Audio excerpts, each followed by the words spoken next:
Analytics has a lot of applications. And in this particular video, we'll be looking at some of those applications. So we'll be looking at web analytics. We'll also be looking at applications of analytics in the field of e-commerce as well as insurance. So this tutorial of analytics applications will cover a lot of things. So let's start off.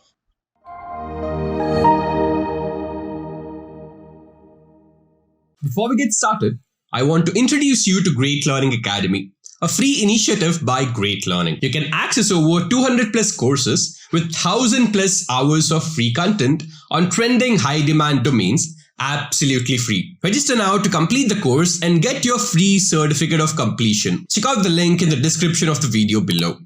If you haven't yet subscribed to our channel yet, I want to request you to hit the subscribe button and turn on the notifications bell so that you do not miss out on any new updates or video releases from Great Learning. If you enjoy this video, show us some love and like this video. Knowledge increases by sharing. So make sure you share this video with your friends and colleagues. Make sure to comment on the video if you have any queries or suggestions, and I'll respond to your comments. Presently, e-commerce industry in India, or say the e-commerce market in India, is growing at 30% compounded annual growth, which is much higher than the global growth of 8 to 10%. If you look at the graph at the bottom, it's growing at 30% compounded annual growth rate, which is much higher than the global growth rate. Now, if you see in 2013, the growth was 55.6 because that's where it was actually coming up. Although the growth has slowed down a bit, but the total volume or the volume is increasing now. So we are still in 2017, the expected growth is 32% in the e-commerce market, and expected it is to be like $14.18 billion market in India. So still a lot of scope in this particular industry, e-commerce industry. What are the drivers which actually are driving this growth? So increasing broadband internet. So the growth is 20% month over month at this point, and as more and more people get connected, more people are going to go online to see what the products are. They can buy the products. Rising standards of living in a burgeoning, upwardly mobile middle class with high disposable income. So India has one of the biggest pool of middle class. Now with the higher income coming in, they have bigger pockets and they have much higher disposable income. Availability of much wider product range compared to what is available at the brick and mortar retailers. You go to Amazon, you go to Flipkart, you go to ShopClues, so any of these companies you go to, you can get wide range of products at one simple stop. Stop. If you go to brick and mortar, there you have to, for example, you go to a shop for shoes, it's just shoes. You have garment shop, you have the electronic shop. Here you get all of them in one go. Busy lifestyles, urban traffic congestion, and lack of time for offline shopping. So we have busy lifestyles. It could be like we get 15 minutes in the office and we know what product to buy. We go online, search, compare 2 or 3 sites, and then we kind of order it. Whereas if you have to go to a mall, it's the traffic congestions and the time taken. So people do not have time. So busy lifestyles, urban traffic congestion, and lack of time for offline shopping. Lower prices compared to brick and mortar. The operational cost at brick and mortar is much more than what it is for online. So that's another driver. Lower prices compared to brick and mortar retail driven by disintermediation and reduced inventory and real estate costs. So the operational cost is more, that's what I said in the beginning. Increased usage of online classified sites with more consumers buying and selling secondhand goods. So sites like Quikr, OLX, they have the secondhand goods as well. Again, it's an e-commerce. May not be for the fresh goods, for the secondhand goods. So that's again increasing. Evolution of online marketplaces, place models like Jabong, Flipkart, Snapdeal, ShopClues. So this is from Indian perspective, I'm telling. These are some companies which have come up Amazon is here as well, which is doing really good. The government is also focusing on promoting e-commerce, innovation, and entrepreneurship. So these are the key drivers for growth in India. Besides that, now we have, earlier it used to be market basket analysis and those kind of stuffs. Now for an individual user, you can actually go for the recommendations. If you, whenever you buy something on Amazon or Flipkart, you'll see at the bottom there are certain other products which are showing up, that these are the products you can, people who bought this also bought these products. So that's a recommendation engine which is based on individual's preference rather than a market basket analysis. So more work is being done on that. That's again data science behind the scene. And also with big data coming into picture, you can do it on the entire data, the analysis of the entire data, and come up with it. So these are some key drivers, I would say, for growth in India. Now this case study is on one of the e-commerce industries, ShopClues. And the case study actually talks about propensity of buying. The problem we are solving here is a propensity of buying. Now, little brief about the ShopClues.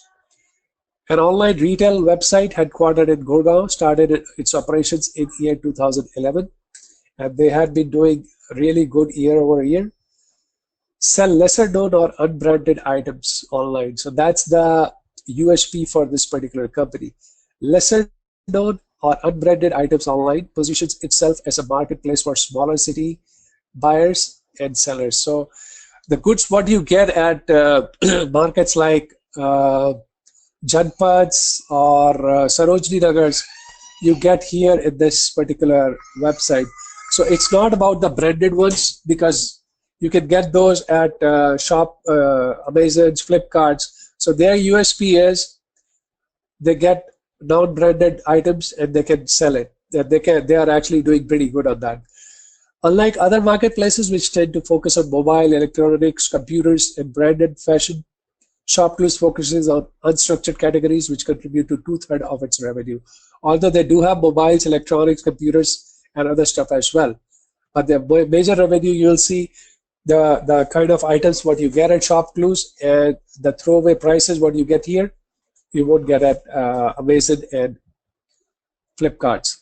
It was the first company to launch India's first wholesale marketplace. So it has a wholesale marketplace, the first one to launch that.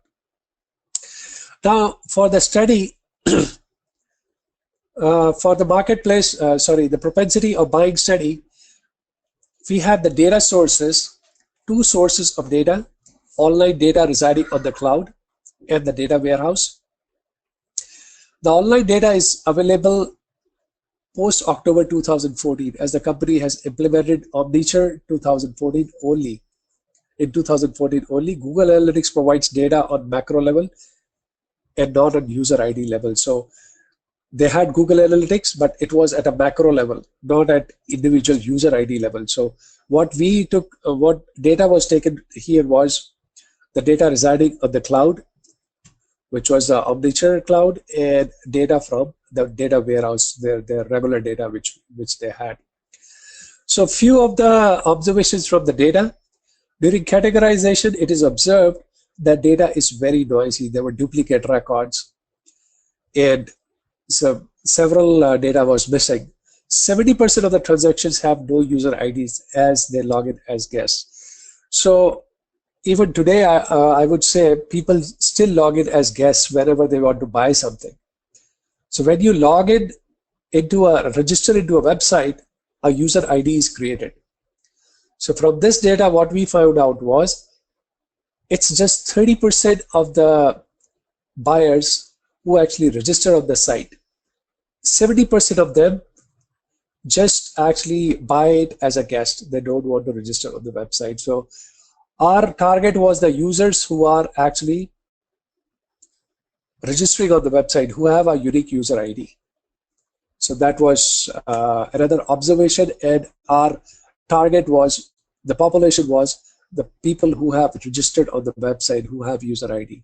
Demographic variables are not giving the correct information.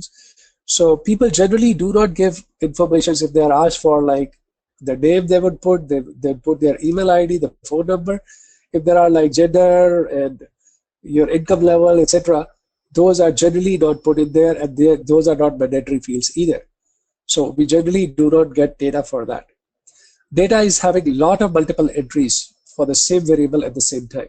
So deduping of customers and accounts as transactional systems usually do not provide safeguard to stop the generation of duplicate customer records. So we had to dedupe the data. So once we collected, the data was with 36 variables and 2,60,725 observations. This was the data which was collected. In fact, the variable numbers were more than 36. We'll get into that in a little while. The tools and techniques used for analyzing the data was extracted from Omniture. Omniture is a web analytics tool from Adobe. Analysis was done in R and SAS environment. Visualization was done with the help of Tableau and Excel for this particular study. The data description and preparation. So in any of the data science project, if you divide it into 4 phases, first one is a collection of data, second one is a data preparation, third one is the model building and analysis, and the fourth one is the inference. Now, in these 4 phases, the second phase of data preparation or manipulation is the one which takes 40 to 50% of the entire project time. So that is what happened with us as well.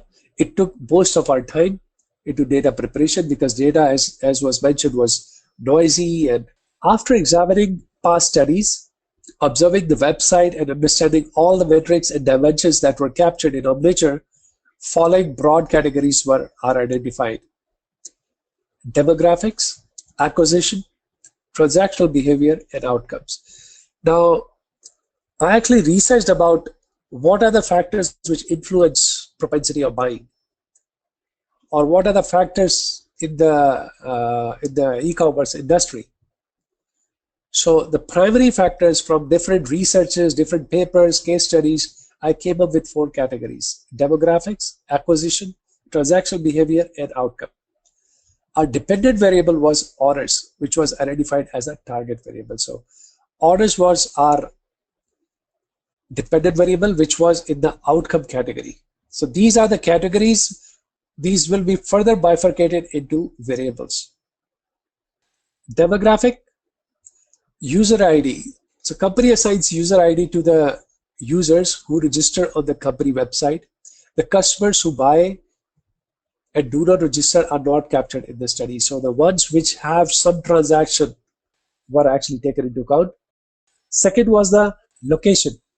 This gives information as per geolocation at the time of order, which varies if a person is traveling and not the permanent location. So we had categorized it. Insights companies focusing on tier 2 and tier 3 cities, but 66% of the revenue is generated from metros and tier 1 cities. Although the company is focusing on tier 2 and tier 3 cities because the goods are pretty cheap and would target lower income groups, or the goods which are available, as I mentioned, in the Janpaths or Sarojini Nagar markets, those kind of things. So gender, age, education, income, address of the users are not captured correctly in the database. Thus these are not used. So this is just the analysis of what we captured and what was available to us, where we had data, we took that. In this particular case, user ID was the only available demographic which was reliable and which could be taken into account. Acquisition. So acquisition, we figured out that 99% of the users are browsing through different versions of Chrome. So the browsers could be Chrome, could be Firefox, IE. So thus this variable was dropped because it was heavily towards Chrome, pretty much all of them towards Chrome. I would say 99%. Campaigns, again, in the acquisition part, you have the campaigns. Like if there are some advertisements, people click on the advertisement and come to the website. For example, Yahoo billboard campaign, Shop Clues September 2014 campaign, China Bazaar campaign. So here you have ads placed for shop clues, and if a person is clicking on that ad and coming to the website, that's what campaign means. From Yahoo billboard campaign, we see the dark ones are not buy, and the ones which bought are at the lighter color. Similarly, for shop clue September 2014 and China Bazaar, we see most of the buying are happening through China Bazaar campaign. There were not many campaigns during this period, and this variable is also having a very few observations. Now the behavior. This was a very significant variable or a category which we figured out. So behavior, very significant category for the study, as the behavior on website combined with other categories provides a much better understanding of buying by customers relative to just studying the customer behavior. Now there were like 10 different variables for behavior category. Time spent on website. It captures the total time spent by the user in the duration of the study, which is from 10th November 2014 till 9th December 2014. Our data was for 1 month. The insights, what we see is for product view, there is a decreasing trend as the time increases. What that means is, say here we have product view, cart addition, and the orders. There could be people who are viewing the product. There could be cart additions. And finally, when the order comes, where the revenue is coming, less than 15 seconds, we see 4 million users actually going there. Less than 15 seconds, in this category, cart additions were little less than 50K. And the ones which actually spent less than 15 seconds, the orders were around like 40K.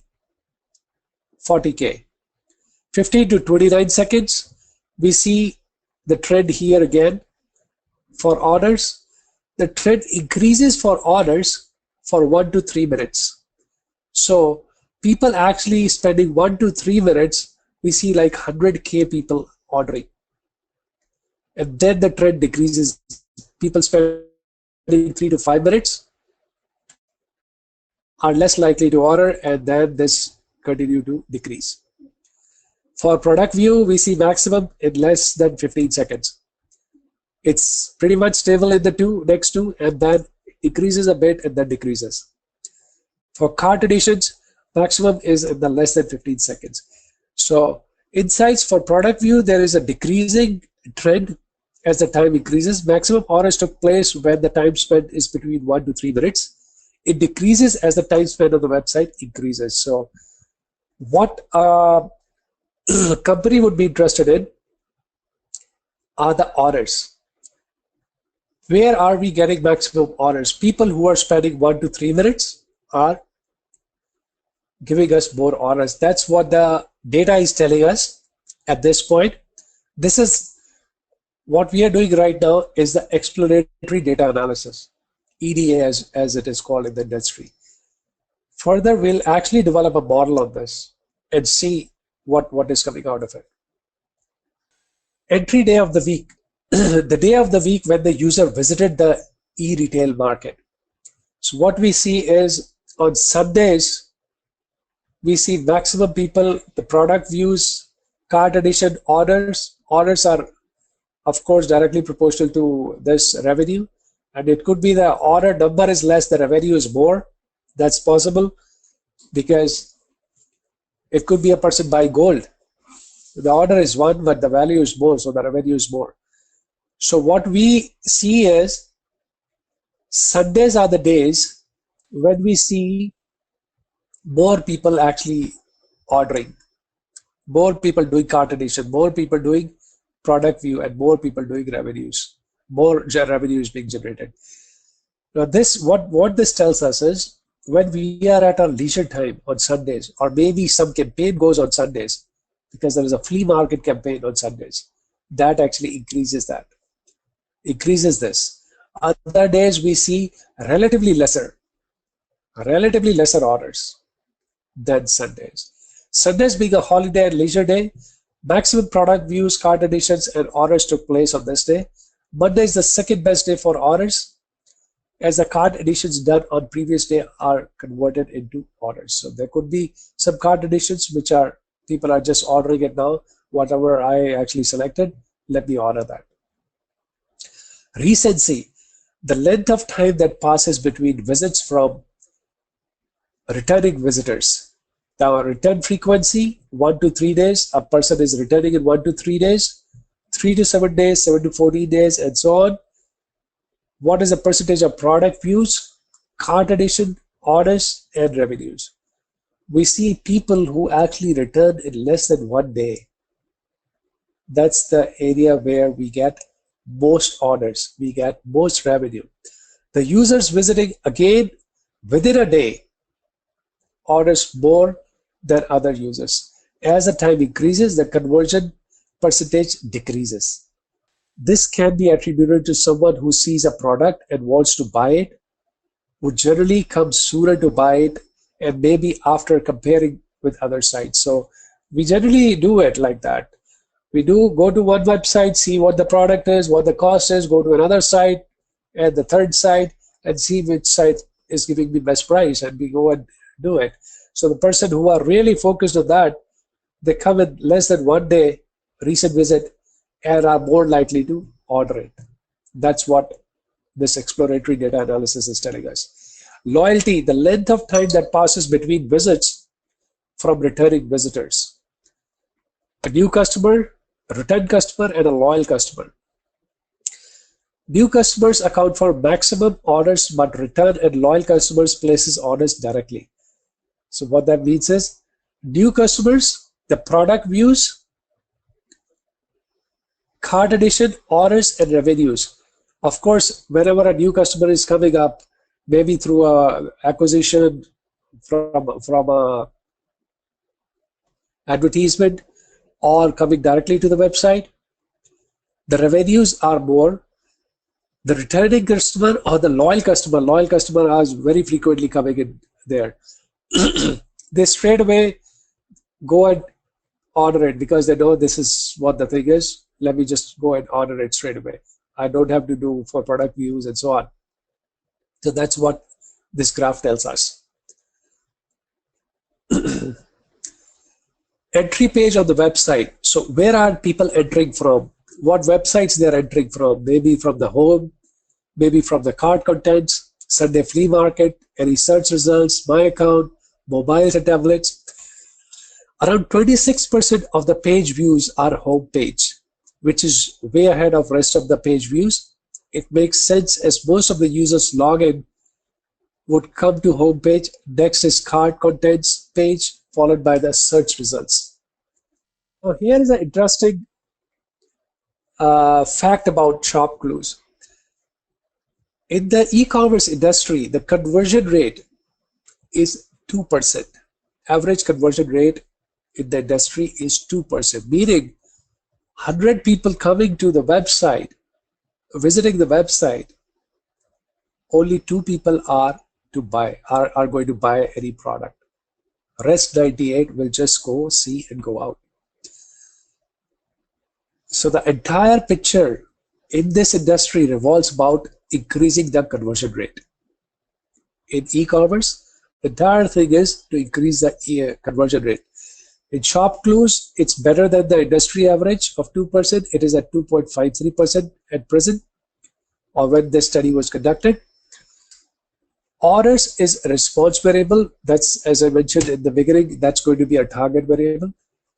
This variable captures the number of times a user orders during 1 month on a daily basis. Now, if you see this funnel, we had product views by 17 million people. We had cart additions by 2 million people. And we had orders by 435,000 people. So from product view till orders, that percentage is pretty less. But if you see how this funnel is going on, you see product view at the top, then you have the cart addition, and then it further goes down to orders. And at present, the total conversion rate, as I mentioned, for this is 2.53% for shop close. Some more insights. Although we did not bifurcate it through the through the categories, but just more insights here. Among top 6 categories, fashion has the maximum orders. Fashion has the maximum orders, but jewelry and watches is generating maximum revenue as average cost per order is high. Because jewelry and watches, we see the revenues are high, orders may be less because of the value of that particular order.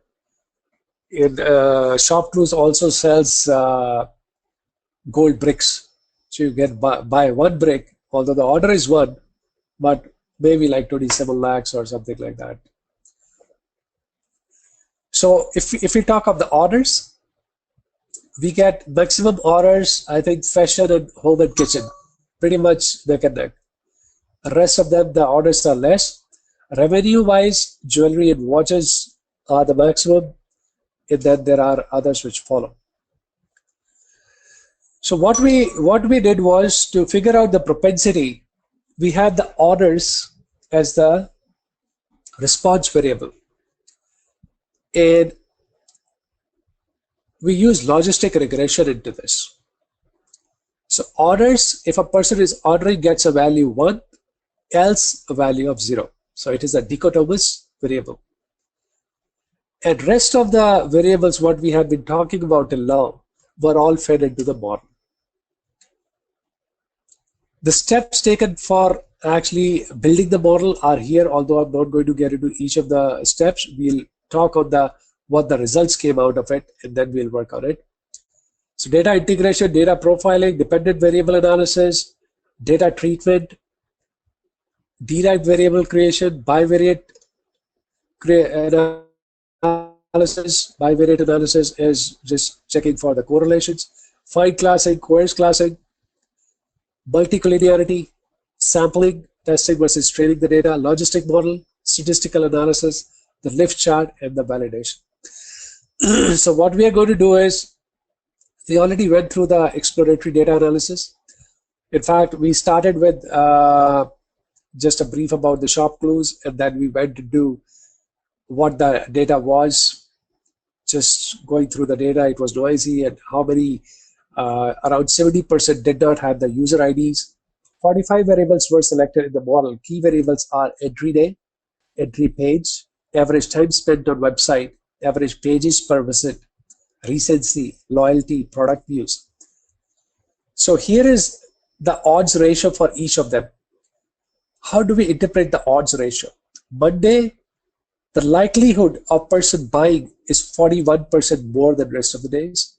25% for Tuesdays, 24% for Wednesdays, 26% for Thursdays, and so on. And Sunday we see, as we saw in our exploratory data analysis, Sunday 77% more chances of a person buying or say placing an order.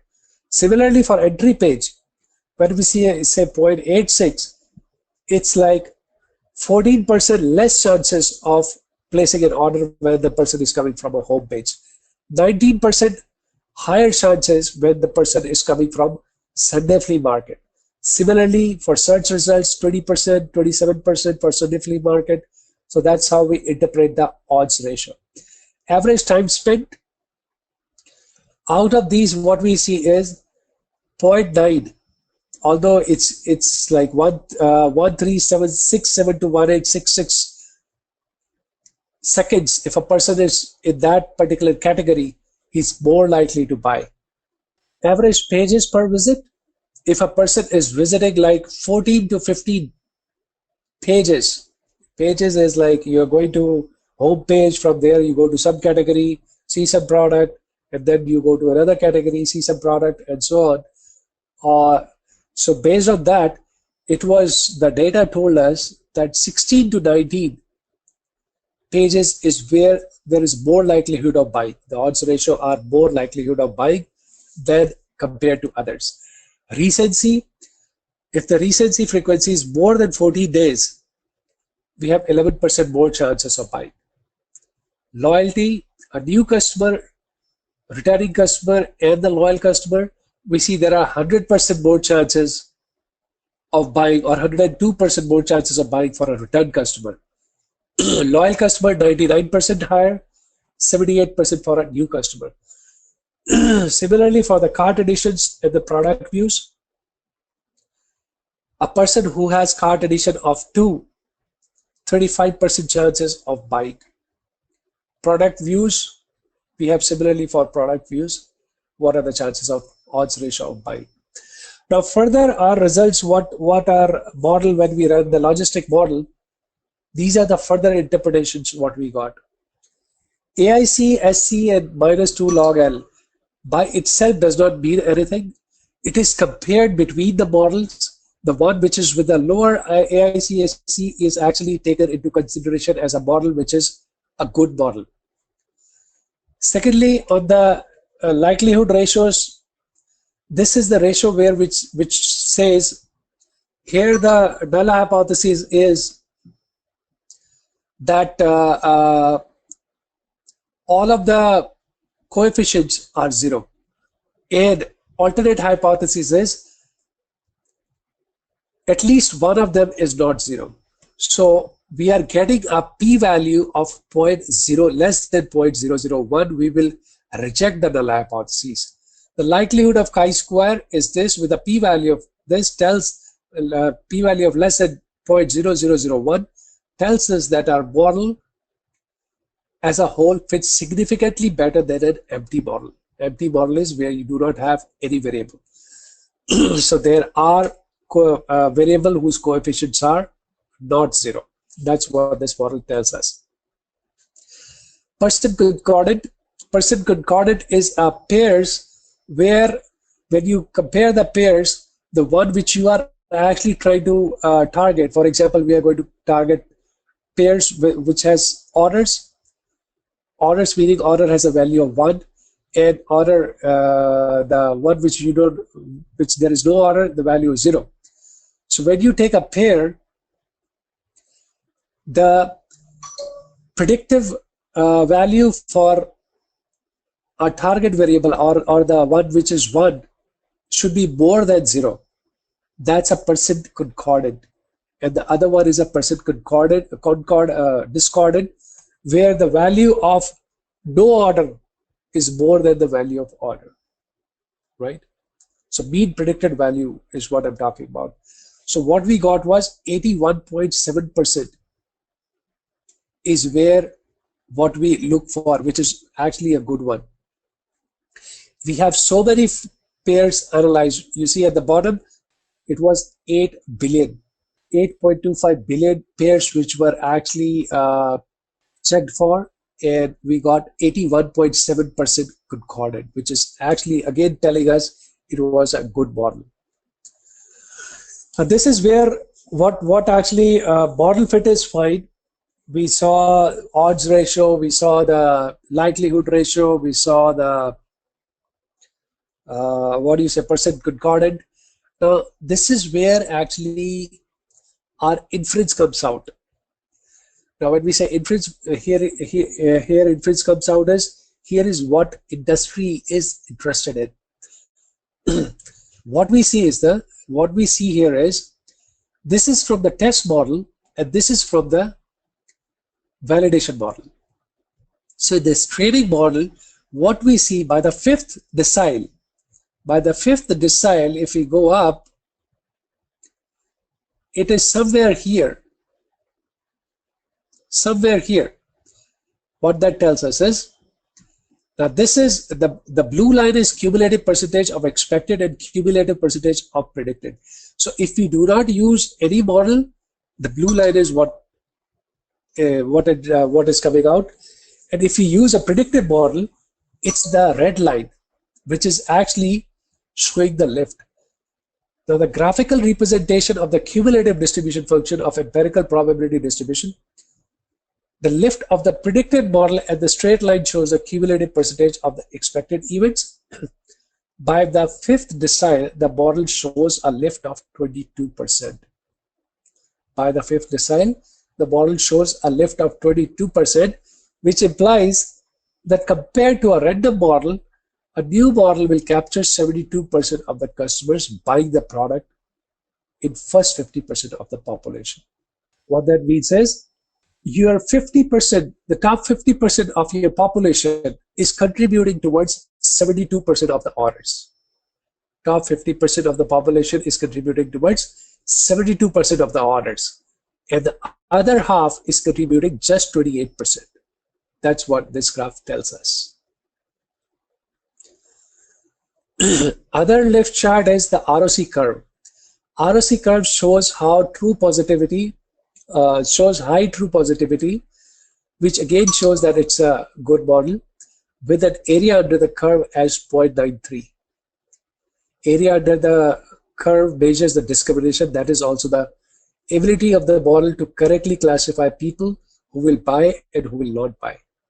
A false positivity is where the model is predicting the person is going to buy, but the person doesn't actually buy. So 0.93 true positivity, meaning we are actually identifying the people correctly. 93% of the people, population is identified correctly that the people who are going to buy, they are actually buying. That's what this chart tells us. And it also tells us that this is again a good model. So with this study, the conclusions were, based on the findings, it is seen that 72% of buying is done by 50% of the registered users. ShopClues should invest their marketing dollars on these customers to upsell and cross-sell their products. This will enhance companies' revenue and provide better ROI with optimum utilization of marketing resources. So when you are getting orders from just 72% of the orders from the 50% of the population, rest of the customers are contributing just 28% towards your revenue. So you will target to the above 50%. You will be able to upsell, cross-sell to these people because they are highly likely to buy. And by cross-selling and upselling to these people, you don't have to market too much. You don't have to provide too much incentives, thereby increasing your return on investment. So that was the conclusion of this study. There are other use cases like the churn prediction, or propensity of buying we just saw. Market basket analysis is again what you can do here with e-commerce. And there are several other in the industry, depending upon what vertical you want to target. It could be different from vertical to vertical. All right, so with that, I just wanted to get into a few more points, what I talked about in the beginning, as to what employers actually look for when you're going for a data science interview. So primarily, if you already have experience in data science or some projects into data science, they would look into what approach you took while actually resolving a case study. That is one. Second, some knowledge of SQL, structured query language. Third is about the statistics. You should have good hold on statistics, because if you're using some statistics, like in this case, I use logistic regression, you could be using decision tree, linear regression, or some other decision or some other techniques. So you should have good hold on that. If you're asked how this model is good or how this model is bad, you should be able to answer. So that's what is checked again. And of course, on the soft skill, you should be articulative enough, because a data scientist is going to collect the data, then modify or say manipulate the data, or prepare the data, prepare a model, and after that, the person is going to give a story, articulate it as to what is coming up. So good communication skills are another one. Having said that, from this course at Great Learning, I had some background during my masters of statistics. So this One, this actually helped me with recalling those things which had gone on cold tray. Second, the major part was here you have the industry connect. I actually compared one of the courses in IIMs with this course, and what I figured out was it was more of the theory piece. And here, when you see the industry connect, industry people coming into the campus and letting us know how do they use statistics or data science in their field, that helps. Plus, it also provides you an opportunity network where you can network with people. Now I have few network with people in the industry that again I got from the Great Lakes. So these are few of the benefits what I got from this course and which I'm actually utilizing right now in my job as well. I said, even you become an analytics expert on children now. You're analyzing how many times he opens YouTube, how many times he opens Facebook, and how many times he does Skype. And I was like dreading it completely. I said, not again. Because the next thing she would say to me is, he should be playing more often. He should be doing more things. Why do you give him your iPhone? Well, I don't give him my iPhone. He takes it from me. There's a little bit of a difference there. So before I talk about analytics in insurance, I presume all of you have got insurance cover of one form or the other in your life. Okay. I was introduced to the world of insurance about 17 years ago or 18 years ago when I was going to the University of Pennsylvania to do my master's in telecom and network engineering. And to get there, I had to buy insurance cover. And it was something like about $3,500 for medical insurance for 1 year. I couldn't understand why I had to spend $3,500 to buy insurance, because all these years in India, I never had insurance. I lived with my parents and went to Manipal, did my electrical engineering. Everything was fine. Whenever I felt sick, I just walked into the doctor's office and he would say, okay, come in, let's see what's wrong with you. And he would fix me. So I bought this beautiful piece for $3,500 and I go to the University of Pennsylvania to study. And guess what happens next? I developed some kind of an infection in my leg. So I said, wow, now the insurance will come in handy. So I go and meet the doctors on the University of Pennsylvania campus, and they would prescribe me some medicines and they say, take your insurance with you and make sure that the insurance, you get covered for it. I walk into the shop, I get my medicines, and when I check out, the guy looks at my insurance cover and says, sorry, sir, this is not covered. Please pay $100. So that's another $100 added to my list of woes. Then that was how I got introduced to insurance. I came back and from the University of Pennsylvania, did a second master's in electrical engineering with a focus on nanotechnology. Worked for a little while in the Silicon Valley, doing consulting work for chip designing. Essentially, I was working at Starbucks making coffee. So if we ever have time and you want me to show you some tricks about making coffee, let me know. I came back to India. I started working for Reliance Infocom. Those were the days when there was no telecom towers were not there. We were kind of putting up telecom towers. I was a part of the network planning team. Started a business called Reliance India Call for them. I don't know if any of you used Reliance India Call. It's an international long distance calling service. You used that. So I designed it from scratch, from everything from scratch. There was nothing there when I started the design process. One day I was summoned in the office and I was told that the boss's office and said, this is what you have to do for the rest of your life. So I said, fine, let's start. I was there for a while with them. Then I came back to Delhi to work for G Capital. My office is down the street, my old office, as a Six Sigma black belt. And then I went on to Hewlett Packard as a quality and operational excellence leader in Bangalore.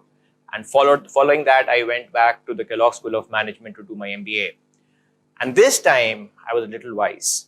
Instead of buying my insurance cover in Chicago, I hopped across Tata AIG in Bombay and bought the cover at 1/5 the price. I told a couple of my friends who still thank me till today for that. Anyways, the good news, I never had to use my insurance cover again. I was always worried that I bought it in India with Tata, with ICICI and Lombard. I don't know if it's going to work or not work. So I went to Kellogg, did my MBA. That was 2010. We walked into the Kellogg campus and 15 days later, we see some of the big names like Bala Subramaniam, Deepak Jain and all come and say, we have some good news for you. Lehman Brothers just went down. You can imagine what we were thinking. All the potential investment bankers with very strong background in quants who wanted to do Goldman Sachs and Morgan Stanley and JP Morgan, everything just went off. My entire batch of 850 people, only 8 people went to investment banking.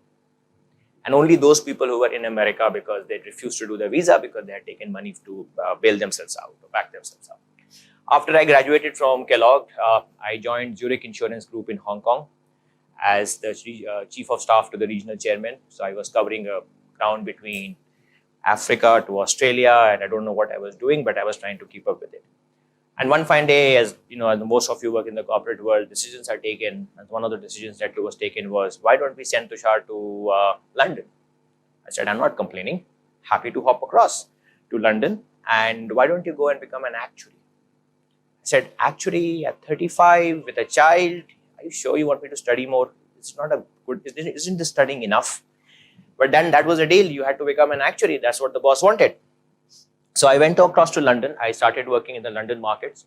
I worked there for 3 years. I became an actuary. I am a member of the Society of Actuaries in the USA and affiliated to the Institute and Faculty of Actuaries in the UK.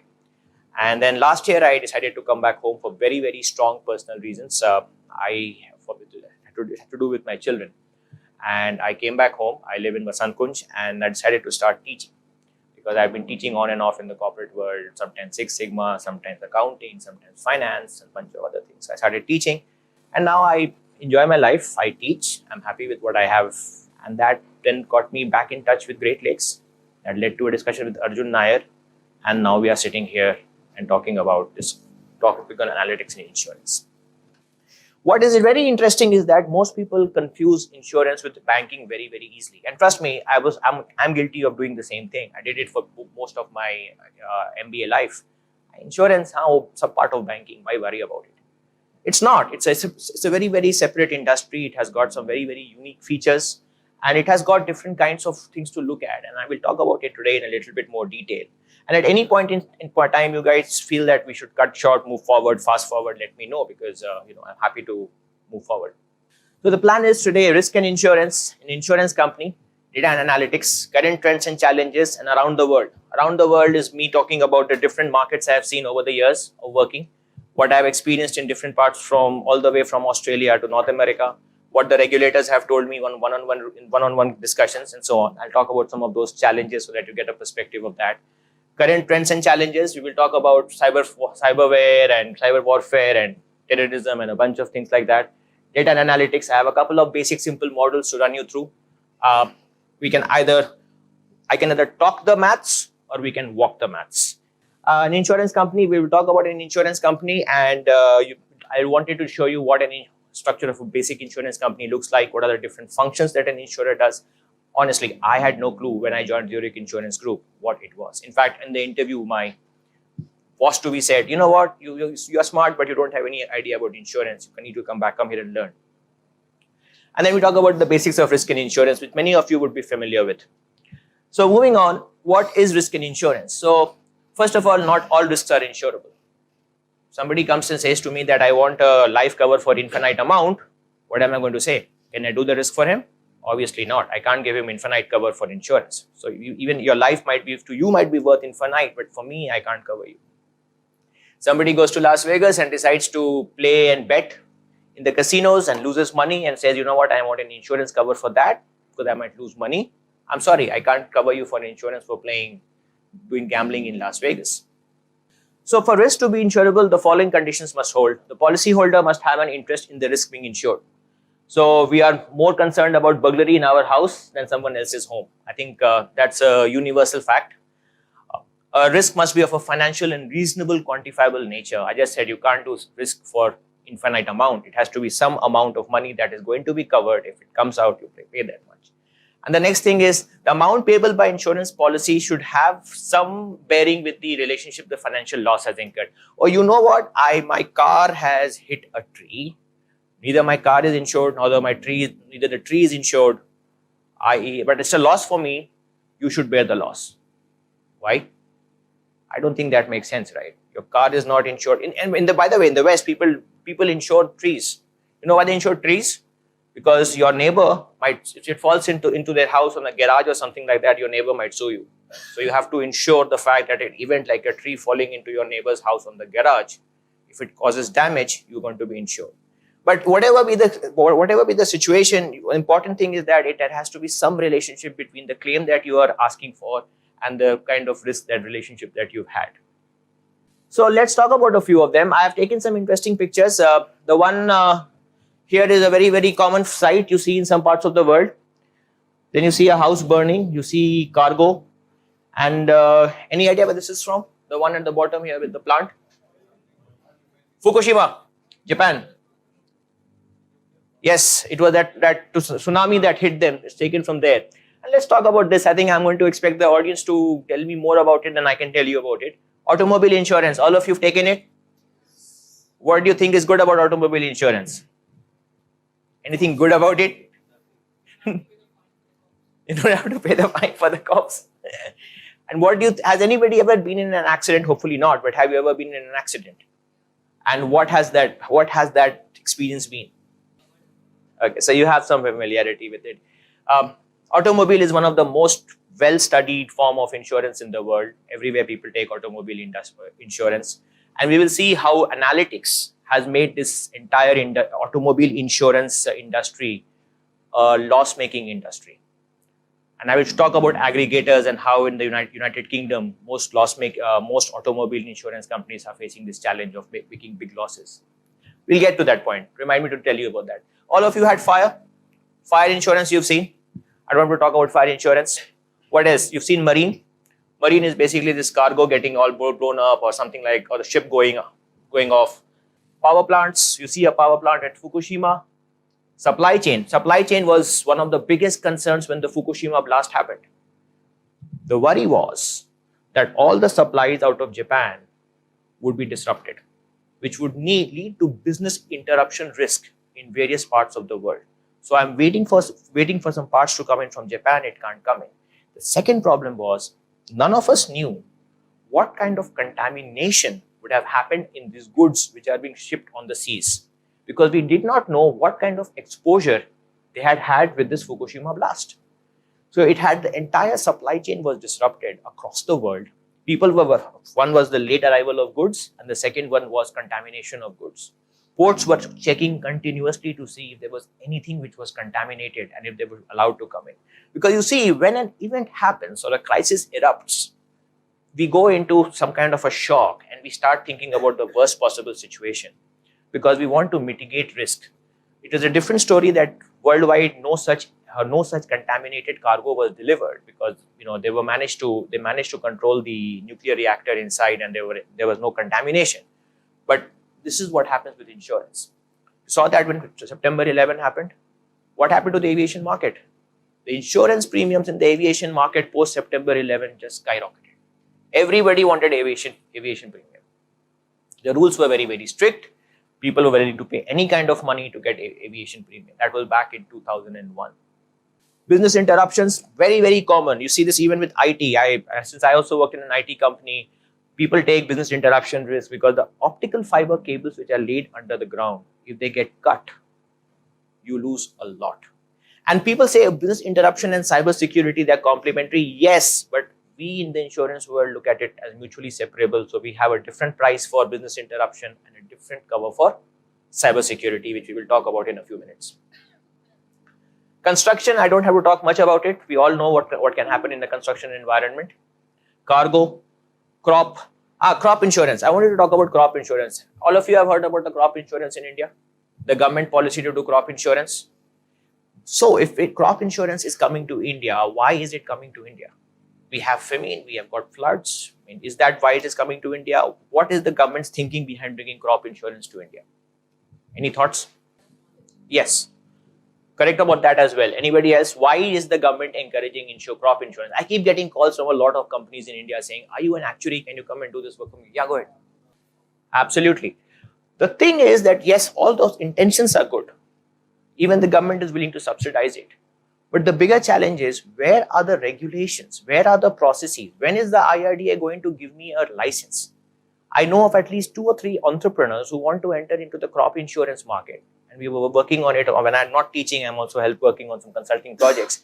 And we are struggling because we don't have the rules and regulations in place where we can go and get a license easily from the IRDA. So on purpose, I put up the crop insurance thing because it is a buzzword. You hear it every day in the newspapers. You read it, oh, the government is doing crop insurance. But The regulation part of crop insurance is not yet well understood. The licensing is a challenge. How do I make it happen? That is one of my biggest challenges. But that is not only a challenge in this country. Whenever a new product or a new class of products are introduced, it becomes a challenge anywhere. For example, cybercrime.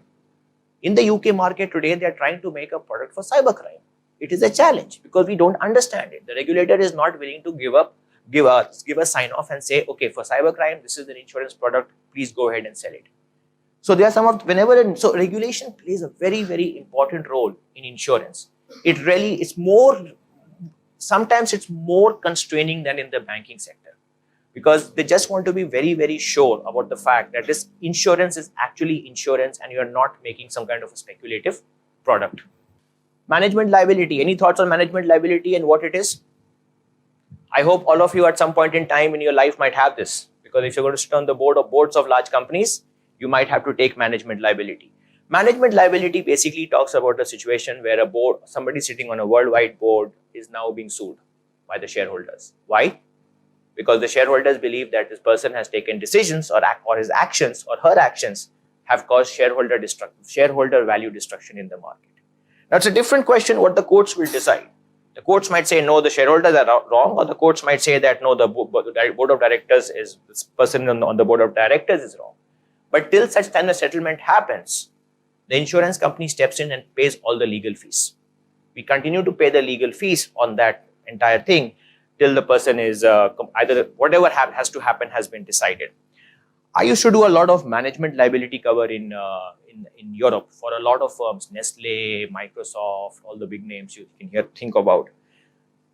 Which is one country in the world where board of directors get sued a lot. I could never make money there. I tried my level best. I am sorry. Whereas in Europe, it was great. The business was awesome. All the premium I used to get, there used to be no claims because the regulations are so strict that to be able to generate a claim on which you have to be paid, the regulations are so strict that there will be no claims coming in. And that used to be great. Profit used to be awesome. But in the American market, arts and craft, exotic species also get insured. Talking about exotic species, should I tell you the story now or later? So what else do you think is missing in this? Anything that you can think of? Life insurance coming next. This is all property and casualty. I should have mentioned that earlier, property and casualty insurance. Yeah, that's there. Then you have got workers' compensation insurance. You don't hear about it so much in India, but it's a very, very big factor in the EU. Disability insurance generally comes under life, mostly on that side. Workers' compensation is missing. Cybercrime I did not put up there. Professional indemnity I did not put up there. Professional indemnity is what? I'm an accountant. I was doing your accounting. I missed a couple of zeros to the left and a couple of zeros to the right. Terrorism is missing. And I filed the case in. And guess what happened next? It was a wrong filing. Somebody sued me for that. Even lawyers get sued for giving bad advice. I used to write that insurance cover. It used to be a very, very nice market, except that in the Nordics is Norway and other places in northern. It used to be not an easy place for me to make money because they used to get sued too often. So I used to be paying a lot of claims there. I finally shut down my professional indemnity for lawyers service in the Nordics. I said, I can't make money. Somebody else can. I'm sorry. I don't want to go ahead. Yes, rental insurance. You don't have work. So if you're unemployed, you have that. So there are lots and lots of insurance policies which are available. Contingency insurance. So you can see there's a huge scope for analytics in this kind of world. And you'll see why in a few minutes more as we go deeper. The challenge for the insurance is on two accounts. When an accident will occur, I don't know. You're driving a car, you don't know when an accident will occur. The second challenge is, how much is the amount going to be? How much amount will you be claiming from me? Are you going to be claiming 100 rupees or are you going to be claiming 10 lakh rupees? How much claim will you make? So both these things are not known. When the accident will happen and how much it will. And both of them have to be modeled probabilistically. All of you are doing some statistics, right? So that's the basics of what you've covered so far is what Pawan shared with me. You covered the basics of that stats and we'll see some of that basic how it is used in the insurance industry.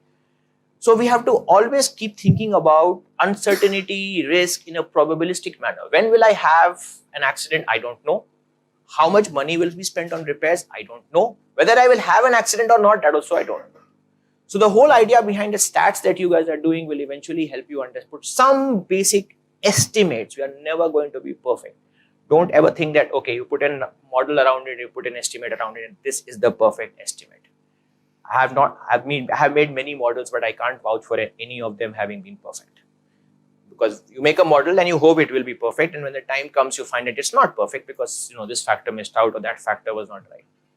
So that is the challenge in the property and casualty insurance. All of you are familiar with whole life insurance, right? So whole life insurance is when you die and you want untimely death. You know that you covered yourself for maybe 10 lakh rupees. You've had somebody had an untimely death. They take the money and give it to the dependents. How do people use it in the West? Inheritance tax.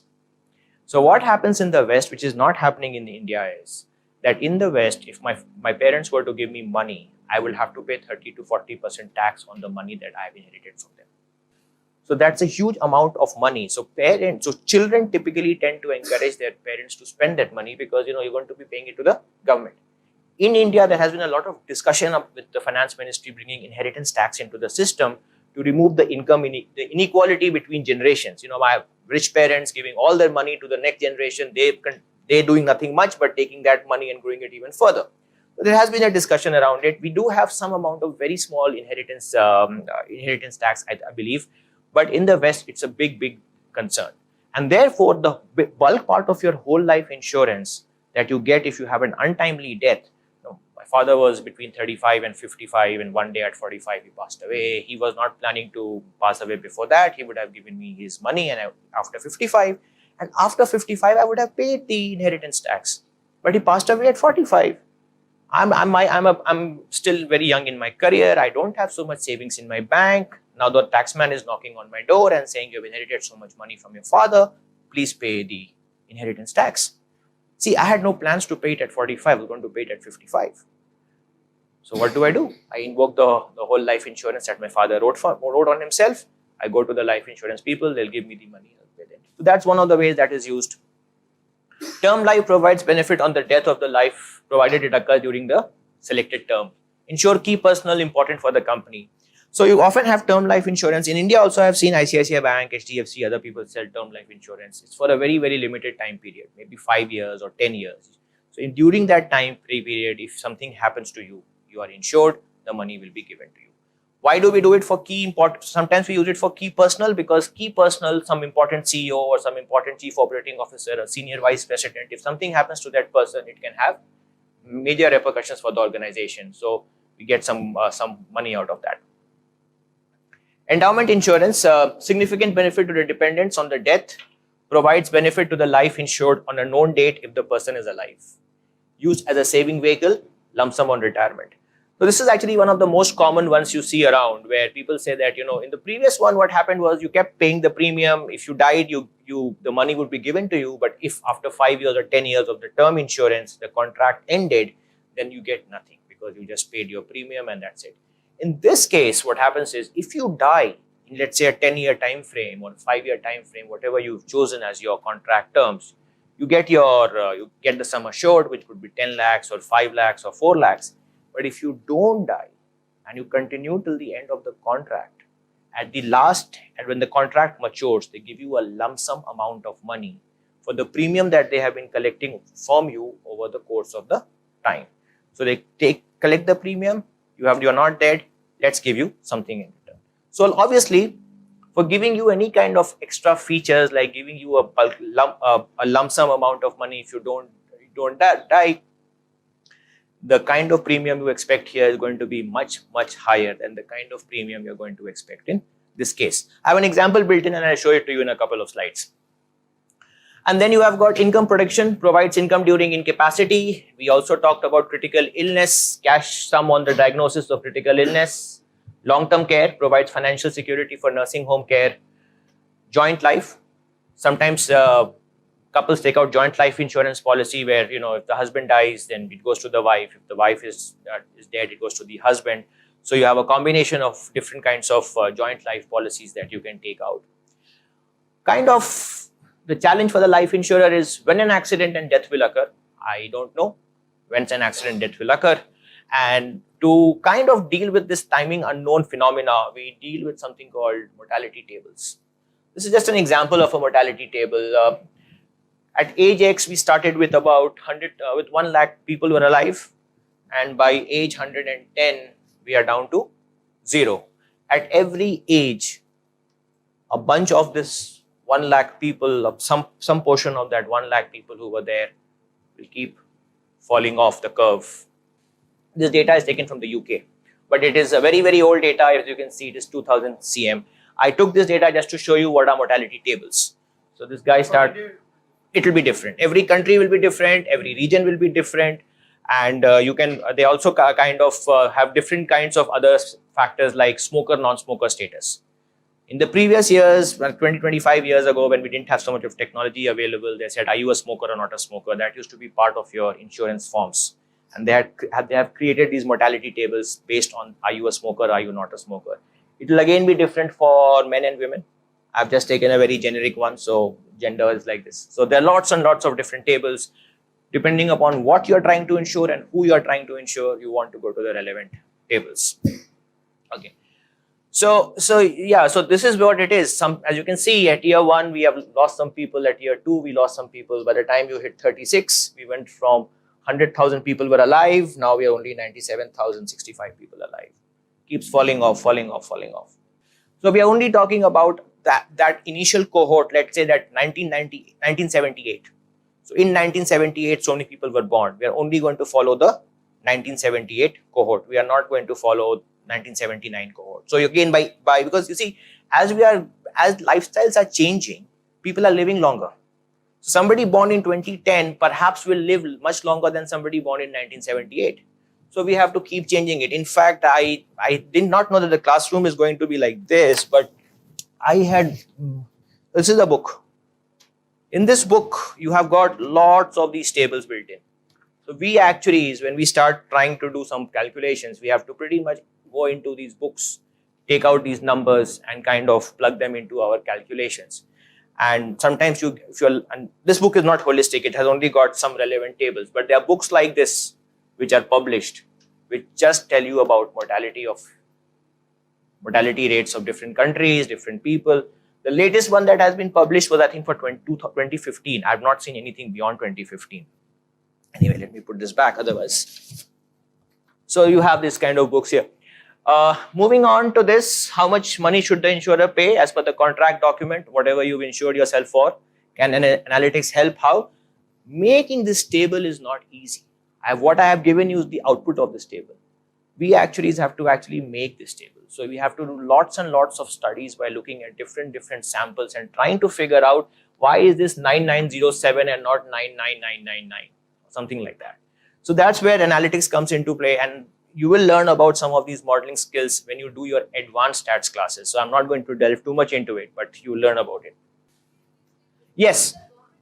No. So government also has actuaries. They're government actuaries. So government has actuaries. So they are called government actuaries. Those people have typically about 25 to 30 years of actuarial experience. And then that's how they do it. So pensions. I wish this was still true.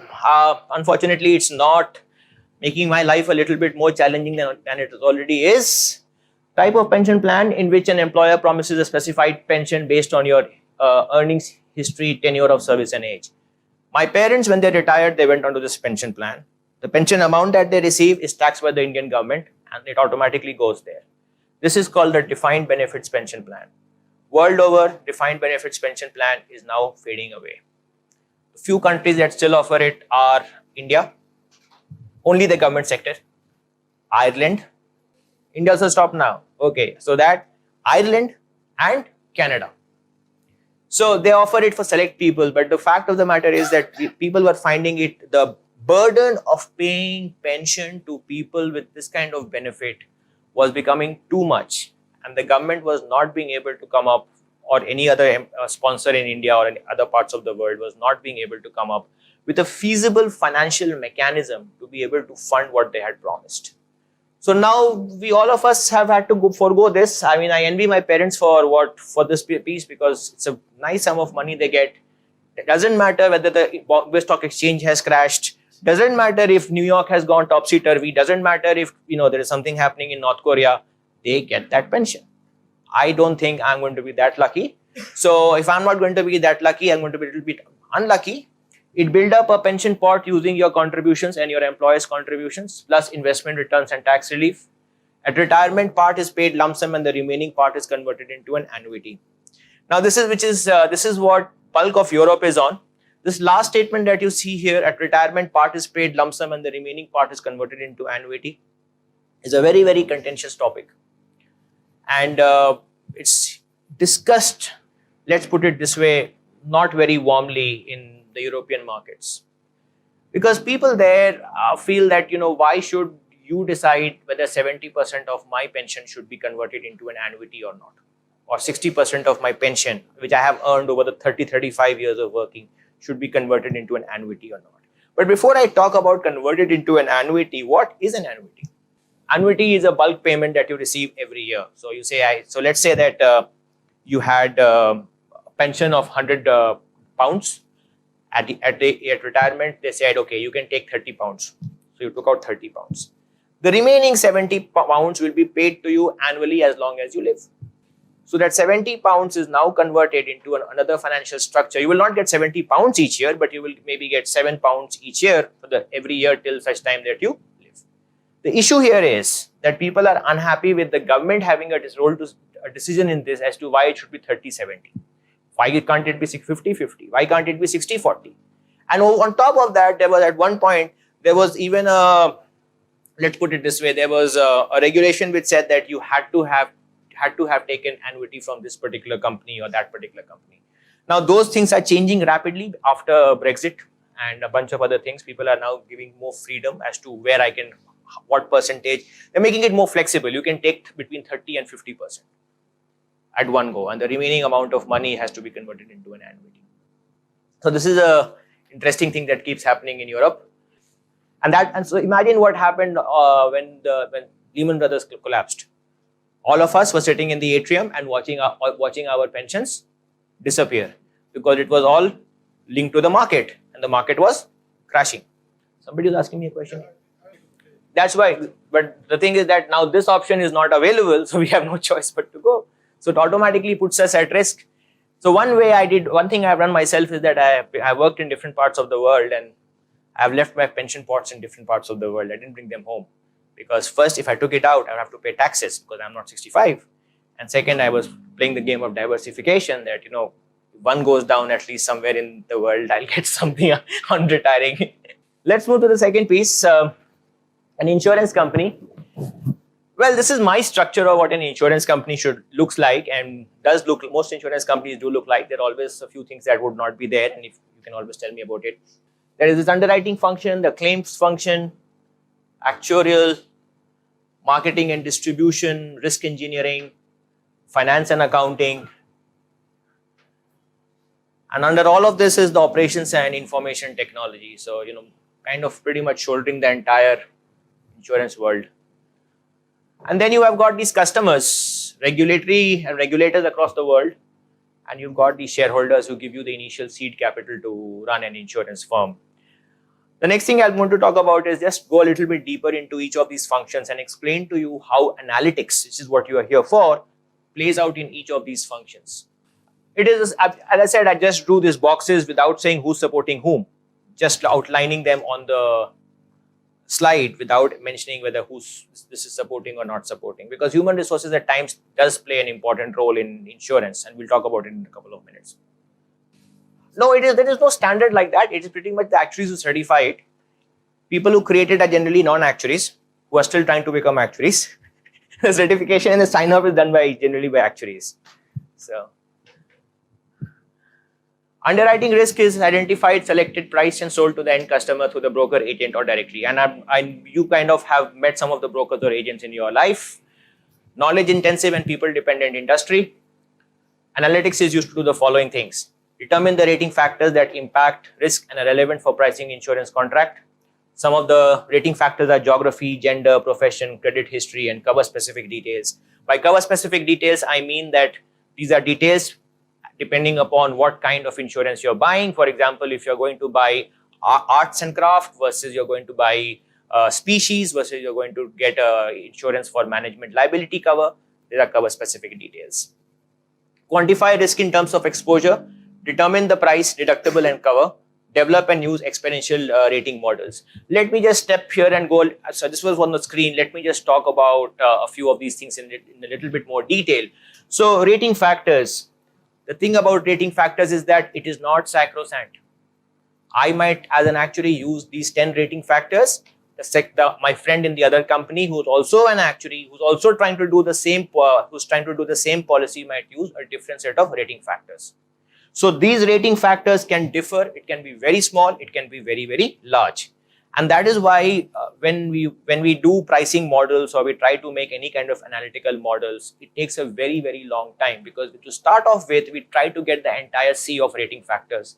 And as each rating factor we look at, we start eliminating and saying, this rating factor, not needed, take it out. This rating factor, not needed, taking out. The reason why we do that is because if you have too many rating factors, the model will become too complex. And if the model becomes too complex, the time to run the model on a system becomes too complex. Now imagine that you've made a pricing model and you've deployed it across the world. And a broker calls you and says, you know what, Tushar, you need to tell me in the next 15 minutes, what is the insurance cover going to be for HSBC Bank?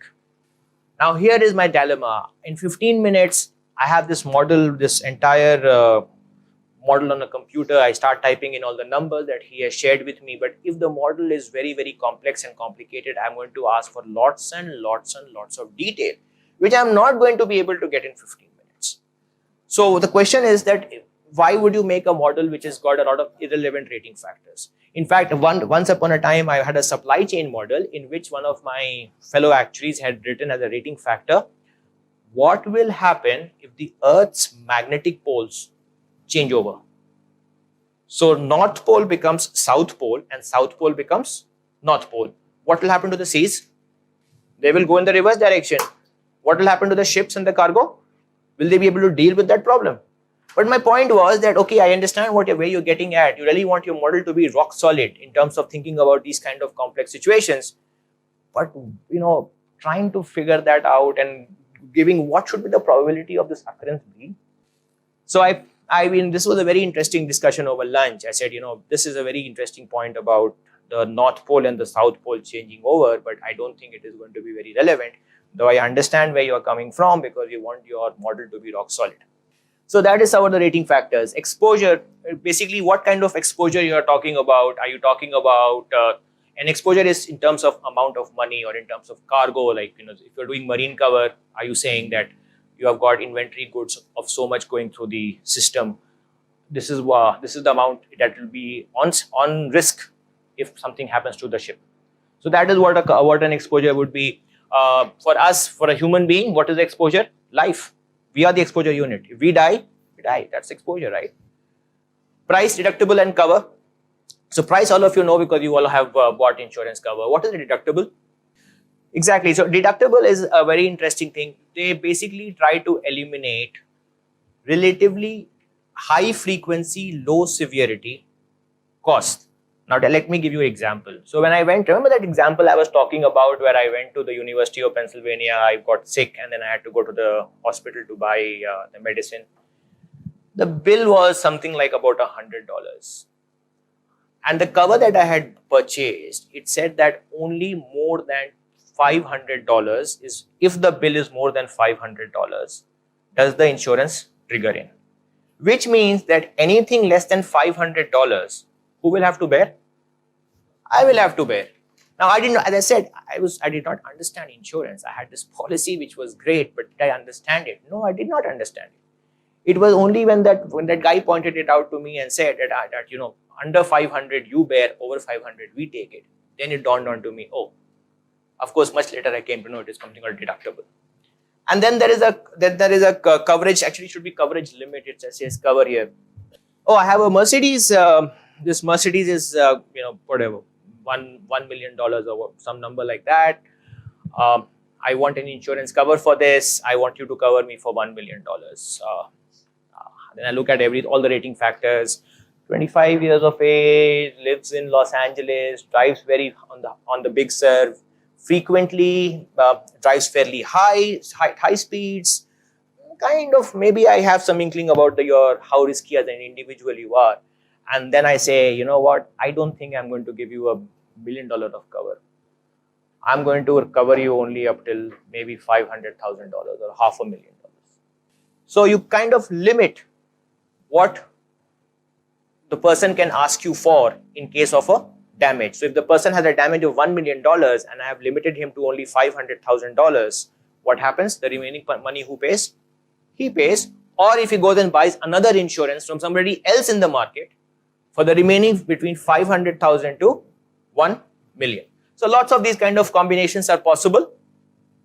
Develop and use experience rating models. What are experience rating models? What is the meaning of experience? We often talk about, in India, we say, how many years of experience you have got, right? So the question is, what is this whole thing about experience rating models? What is experience, first of all? Working knowledge, right? So over time, we figured out that if the car is red, the driver is 25 years of age, he lives in Vasant Kunj in Delhi, he's a smoker, his average credit bill is X, and he's not married, he's single, he likes to go out on holidays driving his car, what should be the premium I should be charging this particular person? So over the years, this is experience rating. Over the years, with experience, you kind of figure out of thousands of people you see what kind of premium you should be charging. And that is what also happens with all of us. When we go, all those things all the forms that you fill in which you have to, all the forms that you fill in which you give your details about everything, that's a part of experience rating. The reason why I have done Berkshire Hathaway was because Berkshire Hathaway, so we talked about automobile, home insurance and a bunch of things like that. The speciality about Berkshire Hathaway is that it does specialist insurance. The kind of insurance that no one would want to do. If I was to tell you that Sanath Jayasuriya got his forearms insured, would you believe me? Yes? If I was to tell you that Hollywood and Bollywood actors get their faces and hairlines insured, would you believe me? Voice, exactly. But that kind of insurance needs a lot of expertise. And that kind of expertise is not easily available in the market. It's a very knowledge-intensive market. That's called specialty insurance. And Berkshire Hathaway specializes in specialty insurance. Now they've started to do a little bit of car and home. But in the earlier days, back in mid-80s and mid-90s, they were only focused on doing specialty insurance cover that no one would do. As a result, what happened next? They would charge heavy premiums. And they figured out that there are certain kinds of risks that will never have a claim. Now, how did they figure it out? There is no science to figuring this out. It is the executives who were doing it. They had knowledge. They did some basic mathematical calculations. There were some very, very bright and smart people who figured out that this kind of insurance is never going to result in a claim and I can charge a big amount of money. The big amount of money was charged. Then what happened with the big amount of money? The big amount of money was used to generate more assets and more money because it was put into private equity ventures. So if you read the entire story about Berkshire Hathaway, you will realize that there is something called insurance float. Insurance float is when you pay the premium, the time you pay the premium and the time the claim arises, you have the money in your pocket. And it's very likely that even when a claim arises, it will not be the full amount. It might only be a very small amount. So you make underwriting profit, and that underwriting profit you can use for other things that you want to do. So, but now it's not that easy. Back in 82, 83, the government and the regulations were a lot more easy in terms of allowing specialty insurers to come into the market. Now you have to really explain why you want to enter the market and how much of capital you have, what happens if there's a big catastrophe loss that comes up. So it's no more that easy, but in those days, yes, it was easy. Claims, I think we've all talked about it. There are a couple of things I want to talk about claims. The first thing I want to talk about claims is the frequency of claims. So we use the word frequency of claims very, very often in the world of insurance, which essentially basically means how many times does this individual customer register a claim with us. Now, just because you registered a claim with us does not mean that we're going to pay you. It could happen that you registered a claim with us, which we looked at and said this claim cannot be paid. So it is claimed but not paid. And the other ones which is called claim but paid. that also tells us about the propensity of you doing a lot of claims. And that then tells us that next time when you come up for insurance cover, I must think about it. Oh, this guy has done a lot of claims that he has registered against in the last 1 year. Many of them not paid, but the propensity to come up with a claim is very, very high. Let's increase the insurance. So that is called frequency. Looking at frequency, you model the entire frequency graph and see how you can increase it. What is severity? How big the claim is exactly. So how big the claim is and what the amount is. Again, we use experience rating models and loss reserving models. And I actually have a loss reserving model for you today to work on in the next 15 minutes. So we do that. Zurich Insurance Group. So as you must have noticed in each of these slides, at the last point, I always talk about something to do with the industry so that you can give you some flair about what's happening in the industry. Zurich Insurance Group, why is it here on the slide? It is here on this slide because what is a nightmare for an insurance company? That is, yeah, huge amount of claims is definitely a nightmare. What is the second nightmare for them? Unclaims. Default on premiums, but then if you default, you automatically leave the pool. You don't get any benefit out of it. One of the biggest problems worldwide is fraudulent claims. And it is always low intensity fraudulent claim. $50 claim. A $50 claim, if I have to verify that dollar claim, the amount of money I will spend on verifying the dollar claim will be more than the $50 itself. So it has become a huge, huge problem. Now the big claims, the big ticket items like Irma and Fukushima and all of these things are big ticket items. It's very difficult to, fudge these things. But the small ticket items become a big problem. And if you look at the leakages that happen in large companies, when thousands of policies are being written, it's massive. And therefore, analytics is used heavily to weed out these kind of fraudulent claims by looking at way the person has been putting in claims, what kind of patterns the person has been using to do the claims. And it's not easy because you're trying to look for a pattern and a structure. And that's where machine learning and artificial intelligence comes in, because you're trying to figure out, how do I catch this cluster of people who are fooling me? And it happens across the world. And there's no perfect science to fix it. And that is why we keep evolving our models as we learn more and more. Let's set the better. Actuarial, we have a bunch of people who do actuarial work. I used to do pricing actuary work. There's capital modeling actuary, risk actuary, pensions actuary, healthcare, enterprise. Nowadays, there's a lot of demand for these skill sets. So what do actuaries do? Actually, I will be honest with you. I only heard this term actuary 3 years ago. After finishing my MBA, graduating, starting to work in an insurance company, I did not know what an actuary does. And when my boss told me that you have to go and become an actuary, I was like, what is an actuary? What are you asking me to do? So I just wanted to ask you, what does an actuary do? So actuaries look at a broad range of economics, statistics, probability measures, and try to find solutions to problems such as Sanjay Jayasuriya's forum. If I have to insure it, what is the price we should be paying? Or for that matter, if I have to insure a power plant in Zambia, how much insurance should I be charging? What will happen if the AIG was to go down? What would be the repercussions across the entire financial services industry? And what would be the potential cost of this repercussion? So the reason why actuaries are made to do a lot of maths and stats and economics and finance and accounting is to try and bring together small parts of the world, to small parts of management and business into one box, using all the tools, try to solve some of the bigger problems. So and across the insurance spectrum today, you will find actuaries are there. The current CEO of AIG worldwide, Brand Upperpalt, who's just come at the age of 75, taken over the role of CEO. He's also an actuary, and he's trying to do building predictive analytics and machine learning in AIG's new growth story. In life insurance companies, underwriters are replaced by actuaries. You don't really need underwriters. You have actuaries. They are the people who run all the models. They are the people who can pretty much tell you what kind of price or what kind of premium you should be expecting to pay.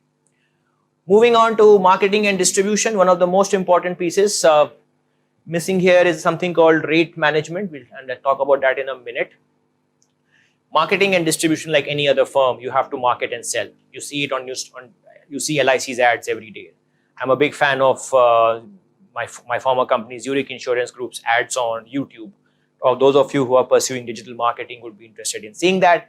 And then how does it help? We talk about customer analytics. We try to understand what kind of customers we have, how diverse are they, will they be willing to be our customer next year?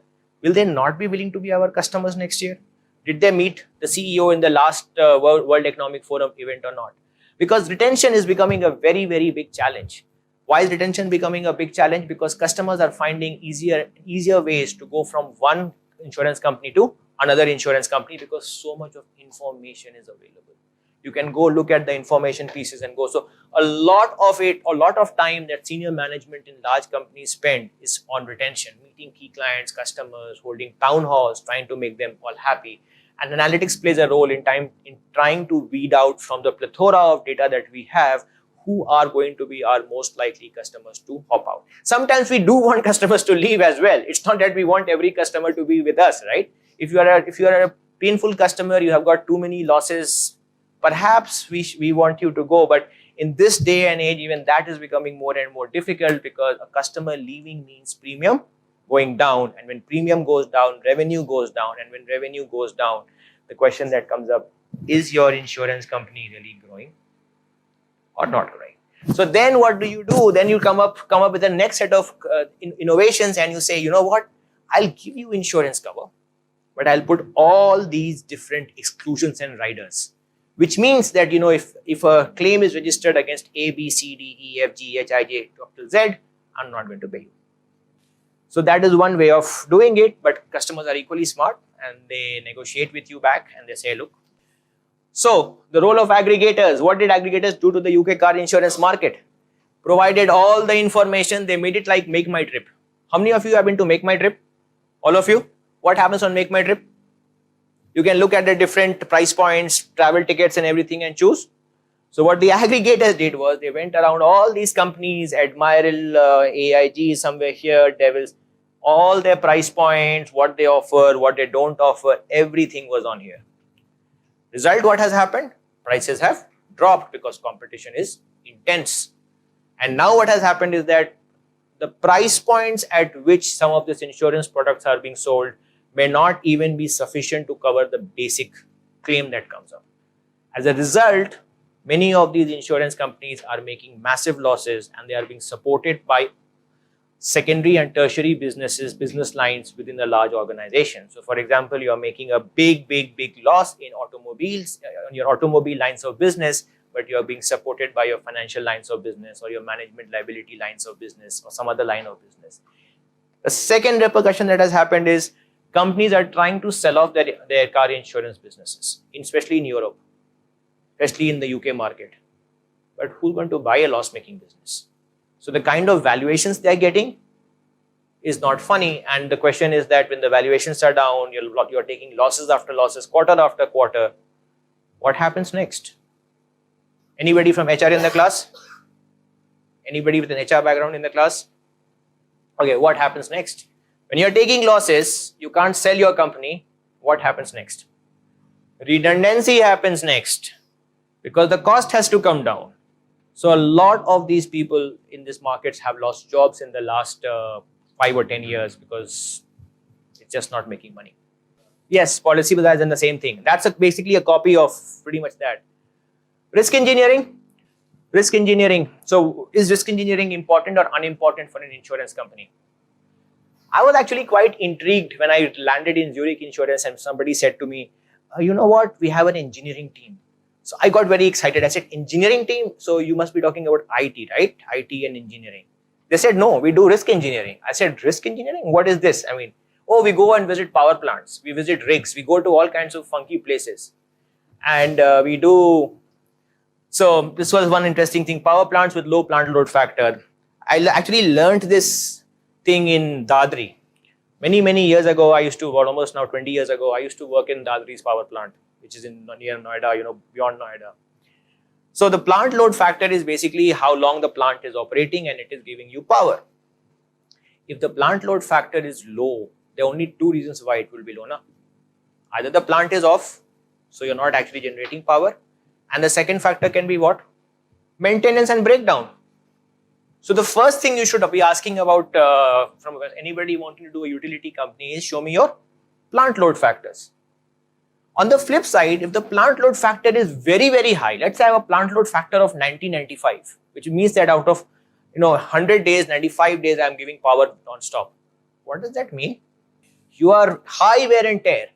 And high wear and tear means my risk engineers are going to look at your maintenance models. They're going to see how you maintain your plant. Because you have a very high risk kind of system here, and it's very easily going to result in insurance claims in the future. But the thing is that this is the kind of experiential knowledge that you get by going out there, working, and then bringing it back to the insurance industry. There is no textbook there which I can flip and say, oh, look at page number 67, part 5, and this will be available for you. It's not there. And that is why this industry is more of an art than a science. The science is there in terms of analytics and modeling, but it is really to assist the artists. The artists are the ones, the underwriters and the claims people. They are the ones who have an insight in the business versus people like us who sit on our laptops and keep churning out numbers. Finance and accounting, won't go into it too much. Wanted to just highlight some of the ratios and some of the terminologies which you should know for the insurance company. For banks, it's a lot more easy. Okay. Underwriting profitability, earned premium minus claims minus admin expenses. Combined ratio, losses, which is claims expenses by earned premium. Loss ratio, loss by earned premium. Actuarial model to determine capital reserves for future. Solvency, availability of capital to pay future claims. The finance department of an insurance company spends bulk of its life doing this. It is done in conjunction with chartered accountants as well as actuaries. The chartered accountant will sign off on the financial earnings number, which is sent to the regulator and so on. But it is the insurance folks and the actuaries who have to sign off on these things like capital reserving models and so on. And underwriting profitability is different from the regular profitability. You know what profitability is. Simple maths is revenue minus expenses. Underwriting profitability is what is the revenue that you earned on selling the policy, what was the claims you paid against it, and what are the admin expenses. Combined ratios are losses to expenses to earn premium. Companies which are not making profit would typically have combined ratios in the region of 106 to 108%. Which means what? You are dipping into your capital reserves in order to be able to pay your admin expenses and losses. And what has happened, and we talk about soft and hard market in a few minutes, but what has happened is that there's a huge drive to reduce expenses because expenses is within your control. You know how much you're paying salary to the people who work for you, how much you're paying in commission and so on.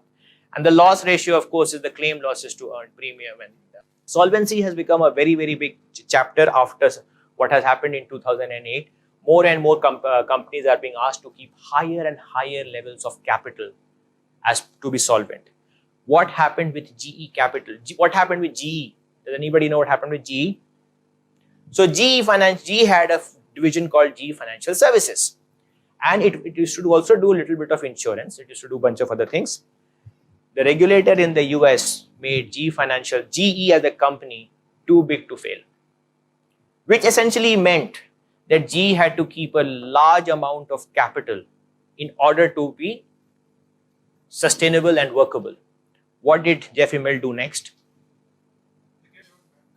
They get their own bank, but because of their own bank, they had to keep a large amount of capital because they became too big to fail.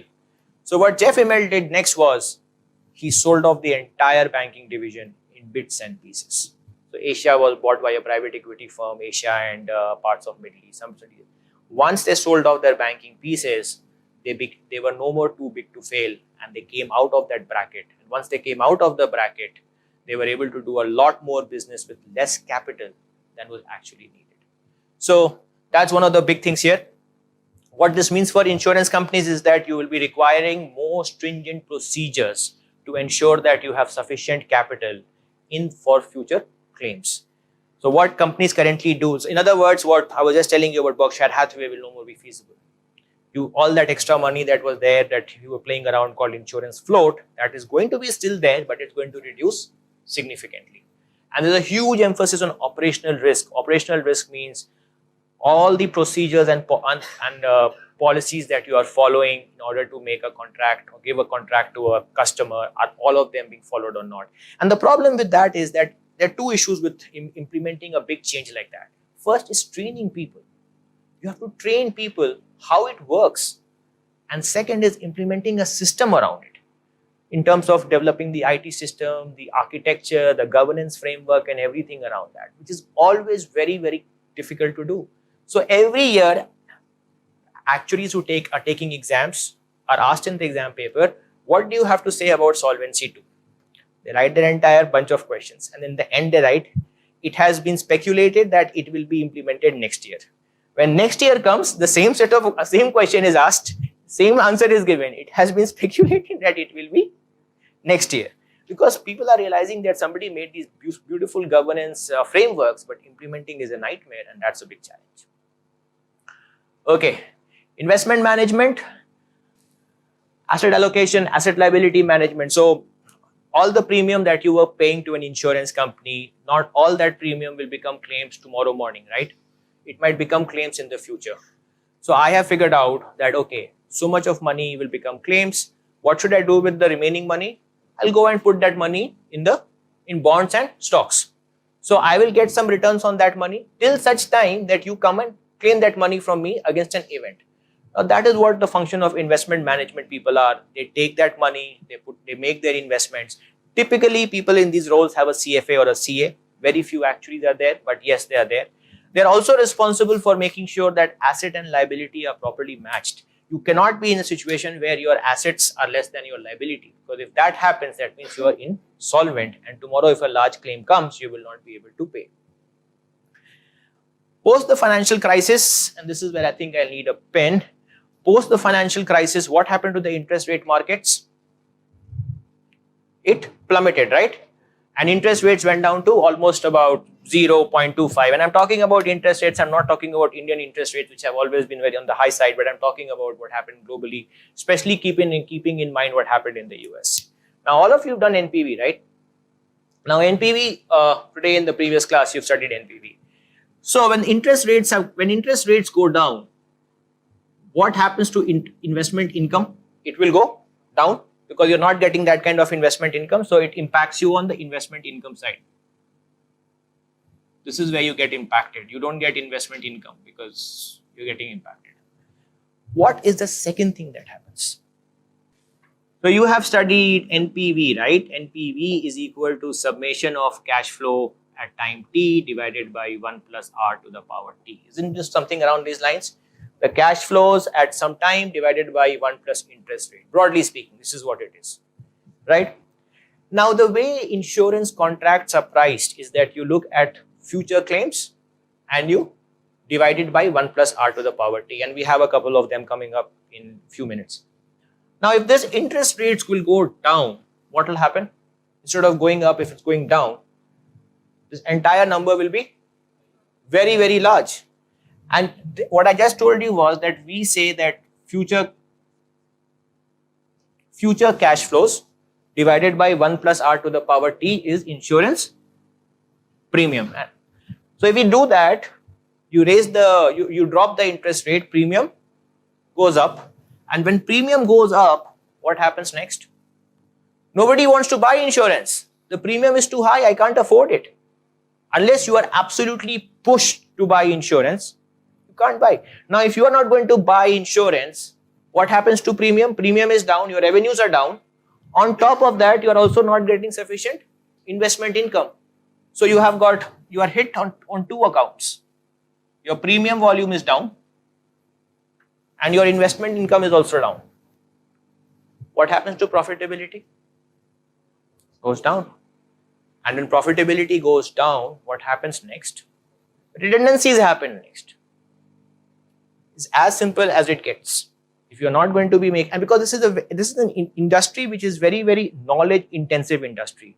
So the knowledge that you have about a particular line, like say fire insurance or motor insurance or car insurance, you can't just start a new company out of the blue like that. So it's also, if one insurer has got a bunch of underwriters who are doing fire insurance, another company also has got a bunch of underwriters who's doing fire insurance.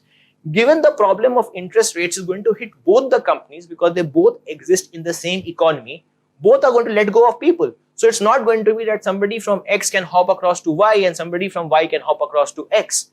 So in the markets today globally, a large number of people are jobless, even though they have been working in the insurance industry for ages, and they have got huge amounts of knowledge which they have gained, because they're not making profits, we're not being able to sell insurance, it goes down. Okay, so you got that this double whammy thing which I keep talking about. Most of you are familiar with staffing, retention, mobility, promotability, cost management. I'm going to talk about this, the most important thing.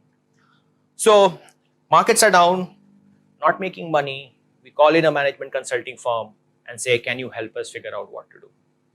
Management consulting firm does a long-term study and says, these lines of business, we don't have a future. I think you should let people go. But the problem with letting people go is the following. Some of these people have got a lot of knowledge and network, because in insurance, business does not happen sitting in an office like you are going out there. In insurance, business happens when you take somebody out for a cup of coffee, and there you talk about and say, you know what, I have this insurance product, will you be interested in buying? Over the years, underwriters become experts, and they're seen in the market as key individuals who understand a particular line of business very, very well. When they depart a large organization and they go to another organization, they set up these large divisions. So not only do they take the customers with them because of the name that they have, they also take the relationship. So on one hand, you're saving cost by doing what? Letting high cost people leave the system.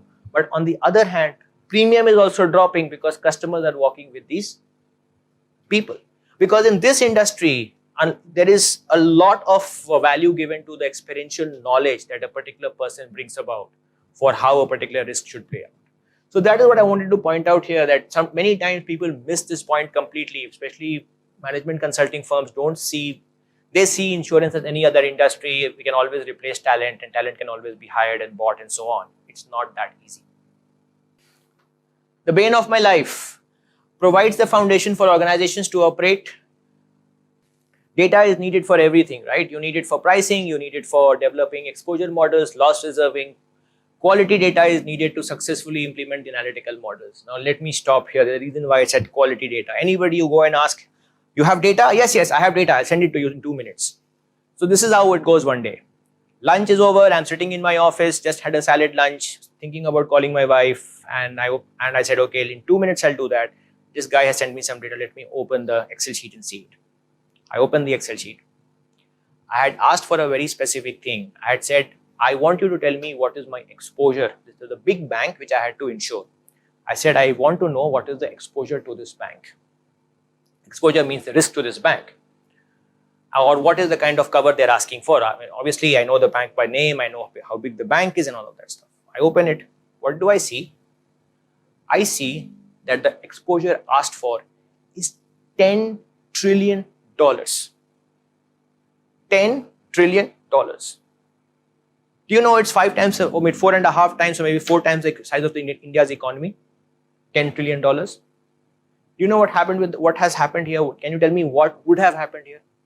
Why is it that when the data that came to me was for $10 trillion of exposure? Extra zeros. Correct. It was just a plain simple problem of extra zeros.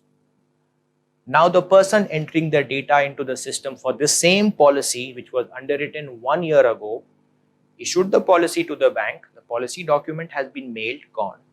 After issuing it, he started to put all the information in the system manually. He happily manually typed it in. He was talking, maybe doing something else, having coffee, tea, he typed it in. There was no maker-checker system in the process. So whatever he typed in was fine. He typed it in. He done his job. His job was to type the numbers, and numbers are typed in.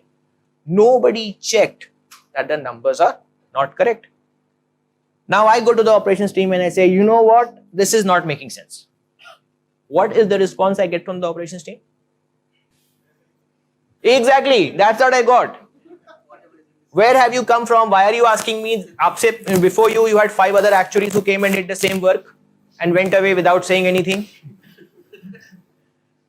So I start looking like, okay, now the question is that if there was one company in the world which had this problem, no, I work for 8 of them. 8 of them have the same problem. Yeah, absolutely. So I wrote a note back to my chief pricing actuary in Zurich. I said, sorry ma'am, I can't do the pricing for this. Here is the data. Please share your knowledge and wisdom of 30 years. She was in the mid 60s, had your knowledge and years of 30 years. I said, ma'am, I can't do it. I don't understand how to do it because you're asking me to do a cover for $10 trillion. I don't know. And I don't even know what the right number is. Because this entire thing has been flowing in from the last 2 or 3 years from before, and nobody has been checking the system, and I don't know the history of it. Anyway, that was a different discussion that we had after that for 2 days, but I don't want to talk about that. Developed costs to implement models have fueled the data crisis. This is where all of the problems are. By the time, we are not being able to develop technology. My first question was, why does this person have to type everything? When he's issuing a policy, when he's doing the policy, and when he's typing at the policy, all that information should be loaded in. Na? Why do a separate job on it? It's like duplicating work. But then the answer was, we don't have the technology, we don't have the systems in place, and so on. You won't believe, I think one of the world's largest insurance companies has got, in London, has got some 2,300 data management processes. Just fixing that is a lifetime's work. Tianjin Port, oh, this one, escalating claims, USD 2.5 to 3.5 billion. So this is a classic example of what happened. In Tianjin, there is a port. And in this port, what happened was that there were some chemicals which were there. And all next to the chemicals were all these high-end imported cars. Toyota, Honda, Hyundai, wherever. Some nitrogenous something, some chemical like that. It caught fire. The minute it caught fire, and because these were all imported cars, they were all insured by 2 of the world's largest insurance companies. And the best part of the story, they were not insured from one place. So some of them were insured from Hong Kong, some of them were insured from London. The same company, but different divisions of the company had insured different parts of the. So the report came out in the Bloomberg News, Tianjin fire, $200 so much million. And we had our annual reports to publish. And the question to us was, have we kept sufficient reserves to pay the claims that are going to come? So my first question was, do we know what the claim amount is? So somebody in the company said it's $200 million. This is somewhere written in some records. So I said, fine. I mean, some senior person is saying it. I took it for face value, $200 million. Few more days later, there was more analysis, more digging around in various systems in the company. And that 200 became $300 million. 300 became $400 million. 400 became $450 million. My question was, why is it that we have no idea what our exposure to this is? We've insured them, right? We have the data. We know exactly what we've exposure is. We know exactly what the numbers are. The reason systems are not interconnected. So the Hong Kong guys have been called by phone and said, oh, please check for Hyundai and Toyota. Calling up the guys in Brazil and saying, check. Calling up. So if you're different parts of the world are not interconnected, kept escalating. And guess what happened next? From a quarter in which we were all very happy about making a profit, suddenly became a very, very sad quarter because we suddenly started making a massive loss. And the markets were expecting us to beat expectations. Instead of beating expectations, we were failing expectations. The end result of it, in a very, very convoluted way, was that the worldwide CEO was asked to leave. Emerging need for chief data officer has become, it's a new role that has come up. It's because a lot of companies are now having chief data officers, especially if you're having these kind of problems. So, this is my view, and this is personally my view. It's not written in any book, so you won't find it. That insurance companies have got data, capital, and resources. If these are the 3 things that you have properly managed, and you have sufficient amount of it, you should be in good shape. Data, because in our business there is no production runs happening. So data is important because we know how much to cover, what is our experience, what is likely to happen, probability and stats, all of that. Capital to cover all our claims. And resources, by resources I mean all the kinds of experiential knowledge base that we're talking about in terms of claim specialists. So these are the 3 keys to insurance which I feel are very, very vital and important. People often talk about this. They always talk about this. We talk about regulations, we talk about customers, we talk about all of those things. But if you were to think of it, step back and think of it like an analytical high level model, what it would be, then I would say that data, capital, and resources are the three things that make an insurance company tick. Data analytics. And in the interest of time, I'm going to talk the maths versus walk the maths. So we have got goal, find a fair premium for an insurance contract which covers the expected claims and is competitive in the market. Determinants of fair premium are expected claim cost, administrative cost, investment income, and profit loading. Fair premium is given as present value of expected claim cost plus present value of admin cost plus present value of investment income, and then there's a profit load. Expected claim cost, look at the past claims data, frequency and severity, try and fit a probability distribution curve. It's called curve fitting. Compute the expected value, which is called pure premium.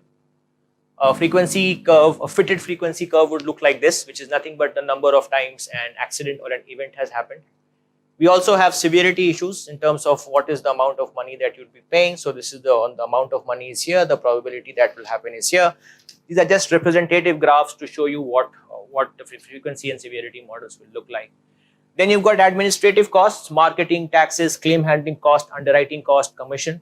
You've got investment income, return on investment, reduces premium charged, and profit loading determined by the CEO and the board. Shareholders expect a certain level of return, which is driven by return on equity. So these are the kind of four major buckets which we are using, which we will use today in the next few minutes to do some pricing work. And I'm going to keep it simple. Policy details.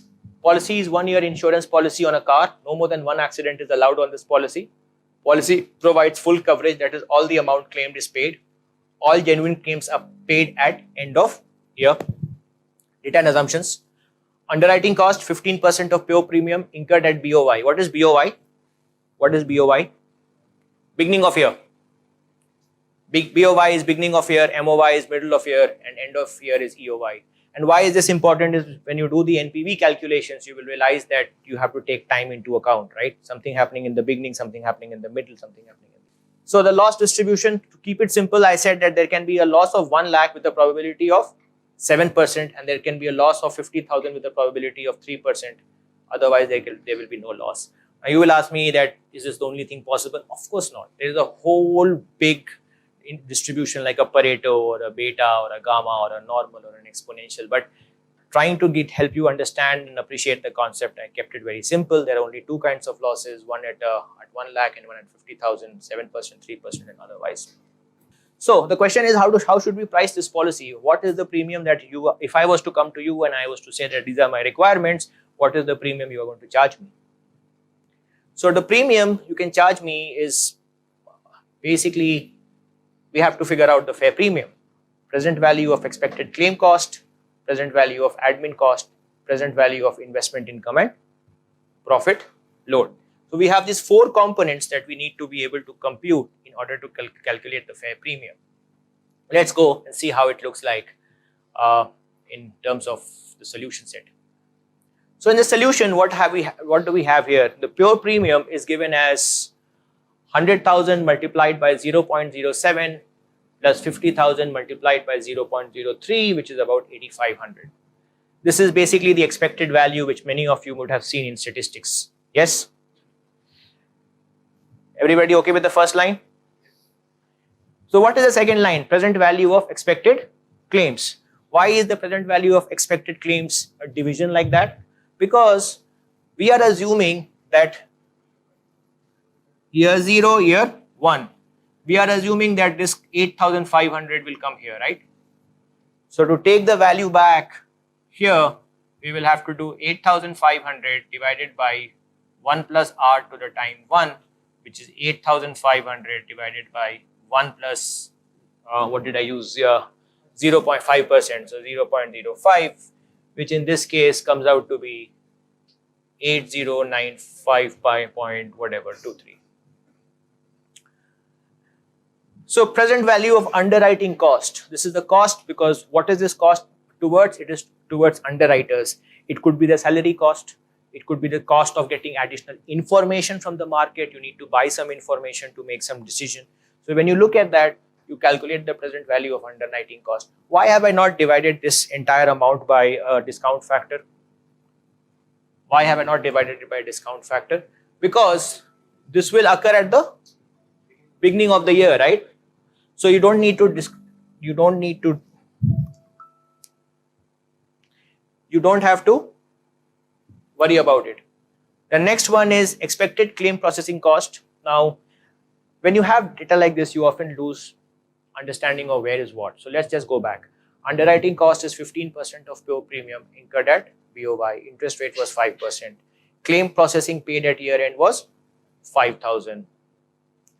Now, only when there is a claim will you pay processing cost. If there is no claim, you will not pay processing cost, na? Only when there is a claim, you will pay processing cost. If there is no claim, you will not pay processing cost. And that is the reason why you take the claim processing cost of 5,000 and multiply it by 0.1. Can anybody tell me where the 0.1 has come from? Absolutely. So that's what we got. It's an expected value. And that expected value will only arise if there is a claim. Now this payment, when does it happen? At the end of the year, because this is claims processing cost. So the claims people who are sitting in your office, they need to pay a salary. They might need to go on site and check whether the claim is genuine or not genuine. And you do the same thing here. And when you do it, you move it back by dividing it by 1.05 and you get this number here. Now present value of marketing expenses. Let's go flip back here. Marketing cost paid in the middle of the year, right? And how much is it? So you have 5,000 divided by 1.05 to the power 0.5 because it's only half the year. So the marketing cost is paid in the middle of the year. So you have this. Now fixed commission paid to the agent at the beginning of the year. How much is it? 5%. So I don't, present value of commission is 500. And then we talked about profit loading, 5% of pure premium. Pure premium was 8,500 multiplied by 5%, you get 425. You do the maths and you end up getting this number here. Where did I miss something? 8095. No, 80, yeah, it should be 8095. It is a typo there. Thank you for letting me know. 8095.23. Yeah. So then it'll drop a number there. So you need to do that. And this is one case. Second case is this one. The policy is deductible of 50,000. So everything is same. The deductible of the policy is 50,000, right? When the policy has a deductible of 50,000, this particular value, will it come into our calculations or not? No, because we will not pay for it. So what happens here? You have 100,000 minus 50,000 multiplied by only 0.07 and not 0.3 because the only claim that you will have is anything over 50,000. Rest of the maths remains absolutely same except for one important change. Here you have got 5,000 for claims and it is now 0.07 because if you don't have a claim, you are not going to have claim cost because you will not pay any money to the claims people. So you do the maths and you end up getting something as 5354. Your deductible premium has dropped because now a fair share of the exposure is lying with the insurance people, with the person insured. Let's talk about a third case. Policy has deductible of 50,000 and coverage limit of 80,000. Now what happens? So under 50, I'm not going to pay you anything. Over 50, will I pay you something? Up till 80,000. So now the question to the class is the third question. What is my exposure? 30,000. Exactly. So now we go through the entire thing. 80 minus 50 is 30,000, 0.07. Run the entire maths as is, and you find that it has gone down to 3746.05. So you have due to deductible, policy limit, and premium drop. You do the comparison here. Of course, it's a little on the high side because of the numbers there. But you do the maths, you see what? That when it was full coverage, you were charging 11,000. Now you're charging 5,000, and you're charging 3,000. And exposure to risk declines, so does the premium. This is a dummy base case which I set up to explain to you how rating factors work because I talked about rating factors and why it is so important in the world of underwriting. And here what I did essentially was I just created this. I said, okay, geography, are you a blue collar, white collar worker? What is your age? What is your gender? What is your PIN code? This is Vasant Kunj essentially. And I determined that for all these things written in English, the base factor would be 1 because I would say that this is my base customer or my normal type of my customer, and I gave him a rating of, gave him or her, him a rating of 1. And I said rating factor is geography multiplied by blue and the premium, whatever we did in the last slide, remains. Now we have another customer who comes up, and this customer is from Bihar, has got he's a blue collar worker, she's a blue collar worker, age is 35, gender is female, pin code is so much. The question that comes up next is, what should be the factor that, how should I, and all these basic factors which give a measure of risk, these factors have changed, because as you can see, some of these factors have changed. And when these factors have changed, how should I assign the numbers here for me to be able to compute the premium? So I have given it 1.21, 0.8, 0.95, 1.05. The question to the class is, how did I come to these numbers? Looking at the historical numbers, I came up with this number, and this whole historical analysis that I keep talking about is what analytics is all about.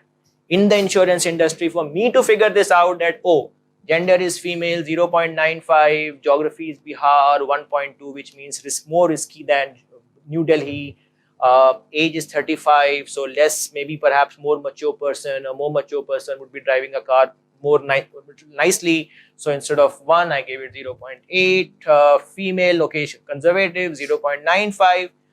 This is something I decided to do. And I did that, and I found that I had a rating factor of 1.1088. And this rating factor, I took it and I multiplied by what? The present value of expected claims. I made that and I came with 10916.14. So in a base one would be about 11, non-base is gone down. And it makes sense, because you see, in these two cases, this person perhaps has gone down, and when the person has gone down, which has maybe contributed to a drop in the overall price. Yeah. So geography as a factor, pin code, because Bihar is very big, no? You could be Delhi on its own, Gaya. So I said, okay, 80001 pin code is actually Boring Road, Patna. So within Bihar, what do I have? So I have something called Bihar, and within Bihar, which city, which location, you are going to be able to map it down. That was my way of thinking about it. That Bihar is very big. I want to get down to the particular pinpoint location. Yeah, but there's a correlation risk here. You see, geography and pin code, there's a correlation risk. And that correlation risk you have to take it into more advanced models. So there's a correlation risk here, which you'll have to model into your advanced model. It's just a basic model, but you put it into a more advanced model. Yeah. Yes, we are further bifurcating it. What the correlation will be, you cannot say it's 1 or not, because you'll have to check it out for different pin codes. Take 8001, take different pin codes in Bihar, and try to figure out what the correlation factors are. The correlation factor is not just that it's in the same city. The correlation factor could also be the levels of crime, for example. Absolutely. As I said, there are lots of rating factors. Many of them become irrelevant as we start doing pricing. But we start with something. The example I gave you was that North Pole and South Pole. So moving on here. Deductibles reduce the effect of relatively frequently low severity claims. Policy limits ensure that the insurer is secure, and exposure to risk is reduced the premium income by the insurer. Rating factors are subjective, and factors assigned vary by insurer. And finally, the analytics of it is establish relevant rating factors, determine deductible and policy limit, minimize the likelihood of claims. Now let's talk about life insurance. I think all of you are excited about life insurance, right? So life insurance is male, age 30 years, term 5 years, policy type term life, one-time premium payment, cover of 10,000, sum assured. So if you die, you get paid up. If this person dies, he gets 10 lakh rupees, but the death must happen between the ages of 30 and 35. Correct, because this is a 5-year term insurance. Excellent. And then I have given you a very high interest rate of 10%. You don't need such a high interest rate. It's very hard to get this kind of interest rates in today's world. Mortality table, assumed mortality. I've given this numbers which you just saw here has been taken out from that orange book which I was showing you today. And then you have got commission of 5% paid, and then you have got a profit loading. We have another customer whose male age is 40 years. Everything else remains the same. The only difference is age. One was 30 years old and the other one was 40 years old. So in the first case, what we found was that how did we do the pricing in the first case? When will this person be paid a claim? Between the ages of 30 and what event must occur for the claim to be paid? Death. So between 30, I mean, if this person was to die between 30 and 31, that probability of death is what? 0. Between 31 and 32, between 32 and 33, 33 and 34, 34 and 35. All these values is what comes from the mortality table. Actually, I have pretty much lifted it out from the book I was showing you this afternoon. That is the good news, because you don't have to sit down and compute them. By habit, probability of survival is what? 1 minus probability of death. So it's nothing but 1 minus probability of death. Why did I compute it? Just by habit. How much is the sum assured? 10 lakhs. It was given to you, right? And the payment is going to happen at the end of the year of death. So if you were to die between 30 and 31, you get it on your 31st birthday, between 31 and 32. There can be lots of combinations possible, but just keeping things very simple. What is actuarial present value? So you've heard about net present value? Yes. Something like this? At the age of 30 and at the age of 35? We all agree with this? Okay. So what is happening here is the following. That if this person was to die between 0 and 1, he will be paid how much? 10 lakhs. What is the probability that this person will die? 0.00006. So the probability that he will die, and if he was to die, he is going to be paid 10 lakhs, right? When will this payment occur? It will occur at the end of. So what do you have to do? You have to bring it back. What do you do? 1 plus 0.1. Now the discount factor that you were asking me 1 minute ago is nothing but 1 divided by 1 plus 0.1. Take the cash flow out, and just if you keep 1 divided by 1 plus R, then that becomes the discount factor. And what will be the discount factor here? Exactly, 1 divided by 0.12.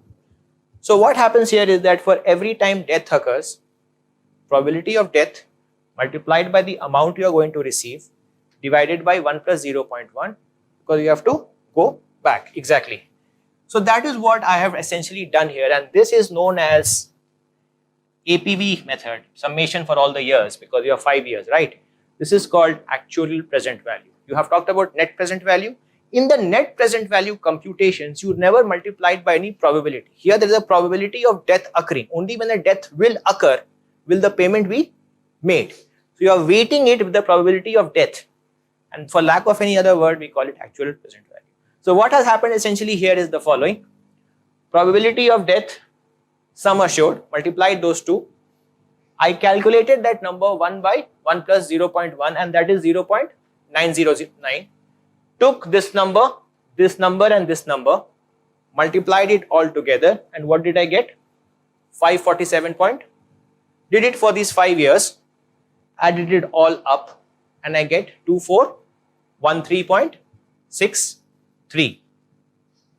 You were to do the same thing for the other person who's at the age of 40, and if you were to run the maths, you will end up getting 3783.50. Now, between the two cases, what changed? Age is changed. As you became, probability of death increased. You can see 0.602 point. So you see almost a jump of 56% in premium just in a span of 10 years, keeping everything constant. And that is the reason when customers go and start asking, you know, my son or uncle bought this. He bought it for so much. I am buying it. It's so expensive. Why is it so expensive? It's expensive because you're older. That's what is happening here. So that is what happened here. And so the premiums went up. Of course, then I added the commission and I added the profit loads to it, and I made it what it was. So this is what I wanted you to understand from this analytics piece, that this is the other thing that happens. And then we talk about endowment insurance, and what in the endowment insurance, what was the one good thing about endowment insurance? Exactly, you get some amount if you live. So now the question is that first you must live, right? And once you live, you'll get some amount. And in this kind of situation, again, the payment will be made at what age? If you live, 35, right? So this you have already seen 5 minutes ago. This is all the term insurance part. This is the survival benefit provided the person lives. So if he lives, he'll be 35 years of age. Instead of multiplying by probability of death, you will multiply by probability of survival. 10,000 discount factor you already know how to compute. So you take probability of survival multiplied by sum assured multiplied by the discount factor, and this will be the actuarial present value. And the two together will give you what is the premium. And in this particular case, I have on purpose ignored taxes and commissions. So that is what is happening here. Endowment insurance is very, very popular insurance in India. A lot of people want endowment insurance, including me, because if I was to invest and I was hopefully going to live that long, I'm going to get a lump sum amount of money from the bank. Runoff triangles usually arise in non-life insurance, where it may take some time after a loss until the full extent of the claims have to be paid are known. It is important that the claim be attributed to the year in which the policy was written. There are many reasons which cause delay in the final claim settlement. It is clear that the insurance company does not know the exact figure, and it must estimate this as much confidence and accuracy as possible. So you have a claim event has occurred, claim has been reported, claim payment has been made, and claim file has been closed. The problem is that I want to know that what will be the amount of claims that would come for the policies which I have written this year in the future, so that I can keep enough money in my pocket that in the future when they come back for the claim, I have the money to pay them. So there are some basic definitions. Year in which the incident happened and the insurer was on risk is called the accident year. So this is the accident year, 2008. The number of years until a payment is made is called the delay or development period. Here it is almost a delay of 3 years. Claim data is divided by the accident year and development year. So what happens is that in 2008, perhaps I had written 10,000 insurance policies. Out of these 10,000 insurance policies, I started getting accidents happening. And these accidents took approximately 3 years to fully pay out. Fully pay out means all the people who were met with an accident, they went to court, I went to the court, and knowing how the Indian courts operate, it can take more than 5 years, right? But I do at the end of the day have to pay the money to the claimants, right? So I need to be able to keep enough money to pay the claimants. So this is basically the structure of an accident year, development year. The question for us is, how do we take this forward?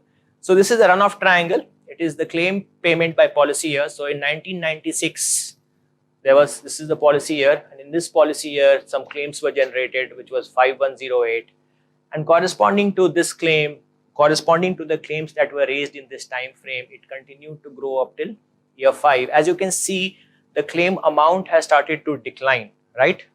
So let us say there were 10,000 policies which were written in 1996. In that 10,000 policy, we can clearly see that maybe 1,000 policies had an accident. The 1,000 policies which had an accident, they lodged a claim with us.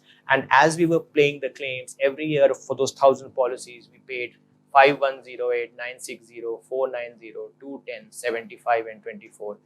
And we slowly reduced till such time all the claims pertaining to the policies of 1996 were over. Now for 1997, as you can clearly see, we have not yet finished. Something is missing here. For 98 also something is missing, 99 also something is missing, 2000 is something is missing, 2001 also something is missing. So we don't have what information we have is available on the slide. What we don't have is we don't know the rest of this information out here. So the next thing that here is for claims arising, the final claim payment happened in 2001 and the amount was 24. Claims on issued runoff ended by 2001. The claim policies of issued in 1996 up to 2001 is 6,867. So for the policies issued in 1996, the claims that came in, sum total of all of this, it is 6,867. 1997 up to 2001 is 7,570. I want to complete this triangle because I want to know what are the future claim payments which I will have to make, and therefore I should be able to reserve the amounts here. In order to do that, how much money should the insurer set aside for claims from 1997, 1998, 99, 2000, and because of runoff has not occurred for these years as it has for 1996. So the first step in this process is determine the cumulative claims. So 5108, add to it 960, 490, because these are individual claims. 5108 plus 960 is 6068, plus 490 is 6558, plus 210 is 6768, plus 75 is 6843, and plus 24 is 6867. That is step number one in trying to figure out how the claim patterns are looking like on a cumulative basis instead of only looking at individual claims in a year. Step number two is to create what are known as developmental factors. These factors are nothing but ratios which will help us in projecting these uncertain claims into the future. So what the first thing that you do is you add up all these numbers 6068, 6730 right up till 9380, and you divide it by the sum of these numbers in the red. When you do that, it is basically 38118, 32118, and the answer is 1.187. What does developmental factor mean? What are we trying to do? Because we are comparing years to years in terms of years. So we are doing the maths here, right? So if we are taking only these years, then we are not taking this last year, because corresponding to this blue, we have the red. Corresponding to this, we will again not consider this number here. Comparing the apples to apples comparison here. This is one way of doing it, not the final way of doing it. And the next thing that you come here is developmental factors. So D10 is so much, D21 is so much, D32 is so much, D43 is so much, D54 is so much. Okay, great. So I got all these numbers. Means nothing to me. I don't know what it means to you, but these are some great numbers. The question is, how do we apply this? So what we are now going to say is that, okay, the developmental factor is 1.187 when we go from 0 to 1. So we went from 0 to 1. With this information available, if I had to project 9,000 to the next year, what would I do? Multiply, right? So that is what is happening here. So I take 9,000, I multiply it by 1.187. I take 9,000, multiply by 1.187, I do 1.079. I take 9,000, continue like that till the very end, and that fill up the entire triangle. And once I filled up the entire triangle, it looks something like this. So this was the initial cumulative payments, and this is all the numbers in red is what I have been able to compute here. Now, if you look at your cumulative payment by policy year in column number 5, what do you see? Are you seeing something in column number 5? What you see, of course, it's increasing, but we have assumed that in 5 years' time, we will be finishing off all the claim payments. So these would be the for policies written in 1996, my ultimate cost from my wallet will be 6867.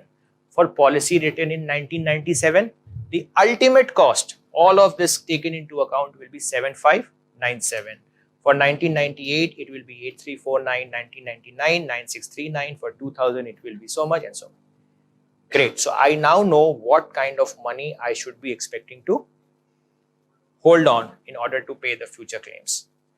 But remember that when I talk about 7597, I have already paid something off. What did I pay something off? This was already paid. Here it is 8349. How much have I paid off? 8230. So finally we are in a position to see what the reserve is. These amounts have already been given to you. They are already paid. This is what you should be paying by the time 5 years comes. The gaps are all written here. 7570, 7597. You have all the gaps here. And if you were to look at it, additional capital to be reserved is 4,847 by adding up all these numbers. And this is known as the chain ladder method of reserving and has been in existence for the last maybe 60 to 70 years. There have been lots and lots of developments which have happened on this methodology, but the core methodology per se has not changed. This is what capital modeling actuaries do for a living. They only do more enhancements to it because things like I have not taken into account inflation. Do you think that the claim cost is not going to inflate because of inflation? It will inflate because of inflation. Do you think that the time value of money, which you learned in the previous class, will also kick in. I have not taken into any discounting factors. So all those additional attributes you can do if you are interested in doing analytical modeling further.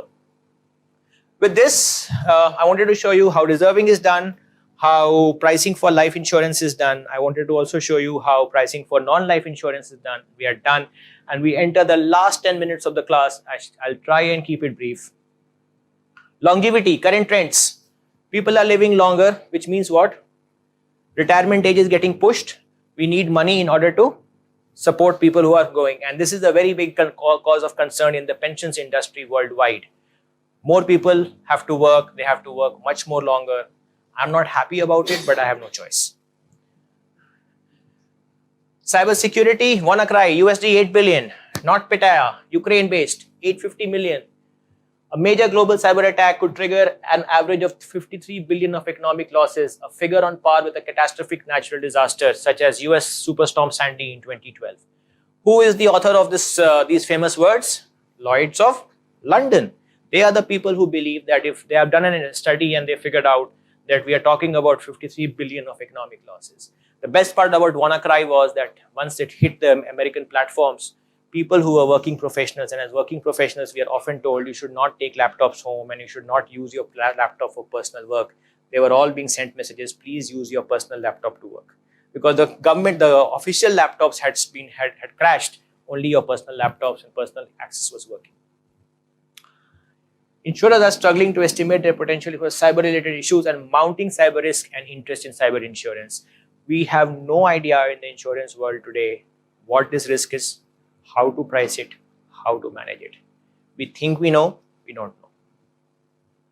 Economic costs includes business interruptions and computer repairs. Pension deficit. Back in 2000, the average pension fund was fully funded according to the Center for Retirement Research. I should have mentioned that this is the US numbers. At the end of 2015, the official funding ratio was just 72%.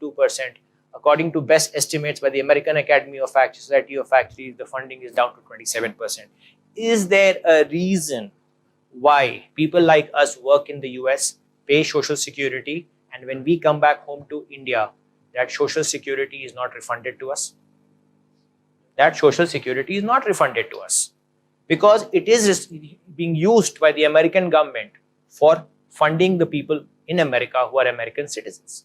And that was the whole contention point that the former Prime Minister had raised and was told that, no, sorry, this is something that is almost, I see it as a tax for working and studying in America if you're ever going back to your home country. I also have a significant amount of money in that and I'm not too happy about it. But if you go there once you are 65, you still get not unless you're a citizen or a green card holder. But then if you're a green card holder or a citizen, then you have to pay heavy taxes because of the new regulation called FATCA, which says that if you own any kind of property or any kind of wealth outside the America, it is taxed at 50%. So I'm not so sure I want to go back. We'll see about it. Low interest rates. Many parts of the world have negative interest rates. And in fact, in Switzerland, being about 3 years ago, the interest rate was negative 2%. So you put in 100 rupees in the bank and how much did you get back? 98 rupees. It's not fun. The challenge is not that the interest rates are low. The challenge is that it leads to a very difficult competitive market. The Japanese have always had a low interest rate of how much? 0 for the last decade. Every time I used to go and do M&A work, go and try to buy a company. So let's say I bid for a company 100 rupees, just making it simple. The Japanese would come and bid for the same company 300 rupees. Why? What did I do wrong? Well, I bid 100 rupees because my corporate team told me that I have to, once I buy the company, I have to give them a return of 14 to 16%. For the Japanese companies where cost of capital is 0, even if they get 1% or 0.5% return on buying a company, they are more than happy to buy a company. So every time I went to bid for these companies, I wanted to buy one of the world's largest, as I was part of a team, we were trying to buy one of the world's largest life insurance companies out of Asia to expand the footprint. I was outsmarted, outwitted in no time. Current trends and challenges, geopolitical risk, departure of major stakeholders, transatlantic partnership. We don't have to talk about the Paris Accord. Most of you know what it is.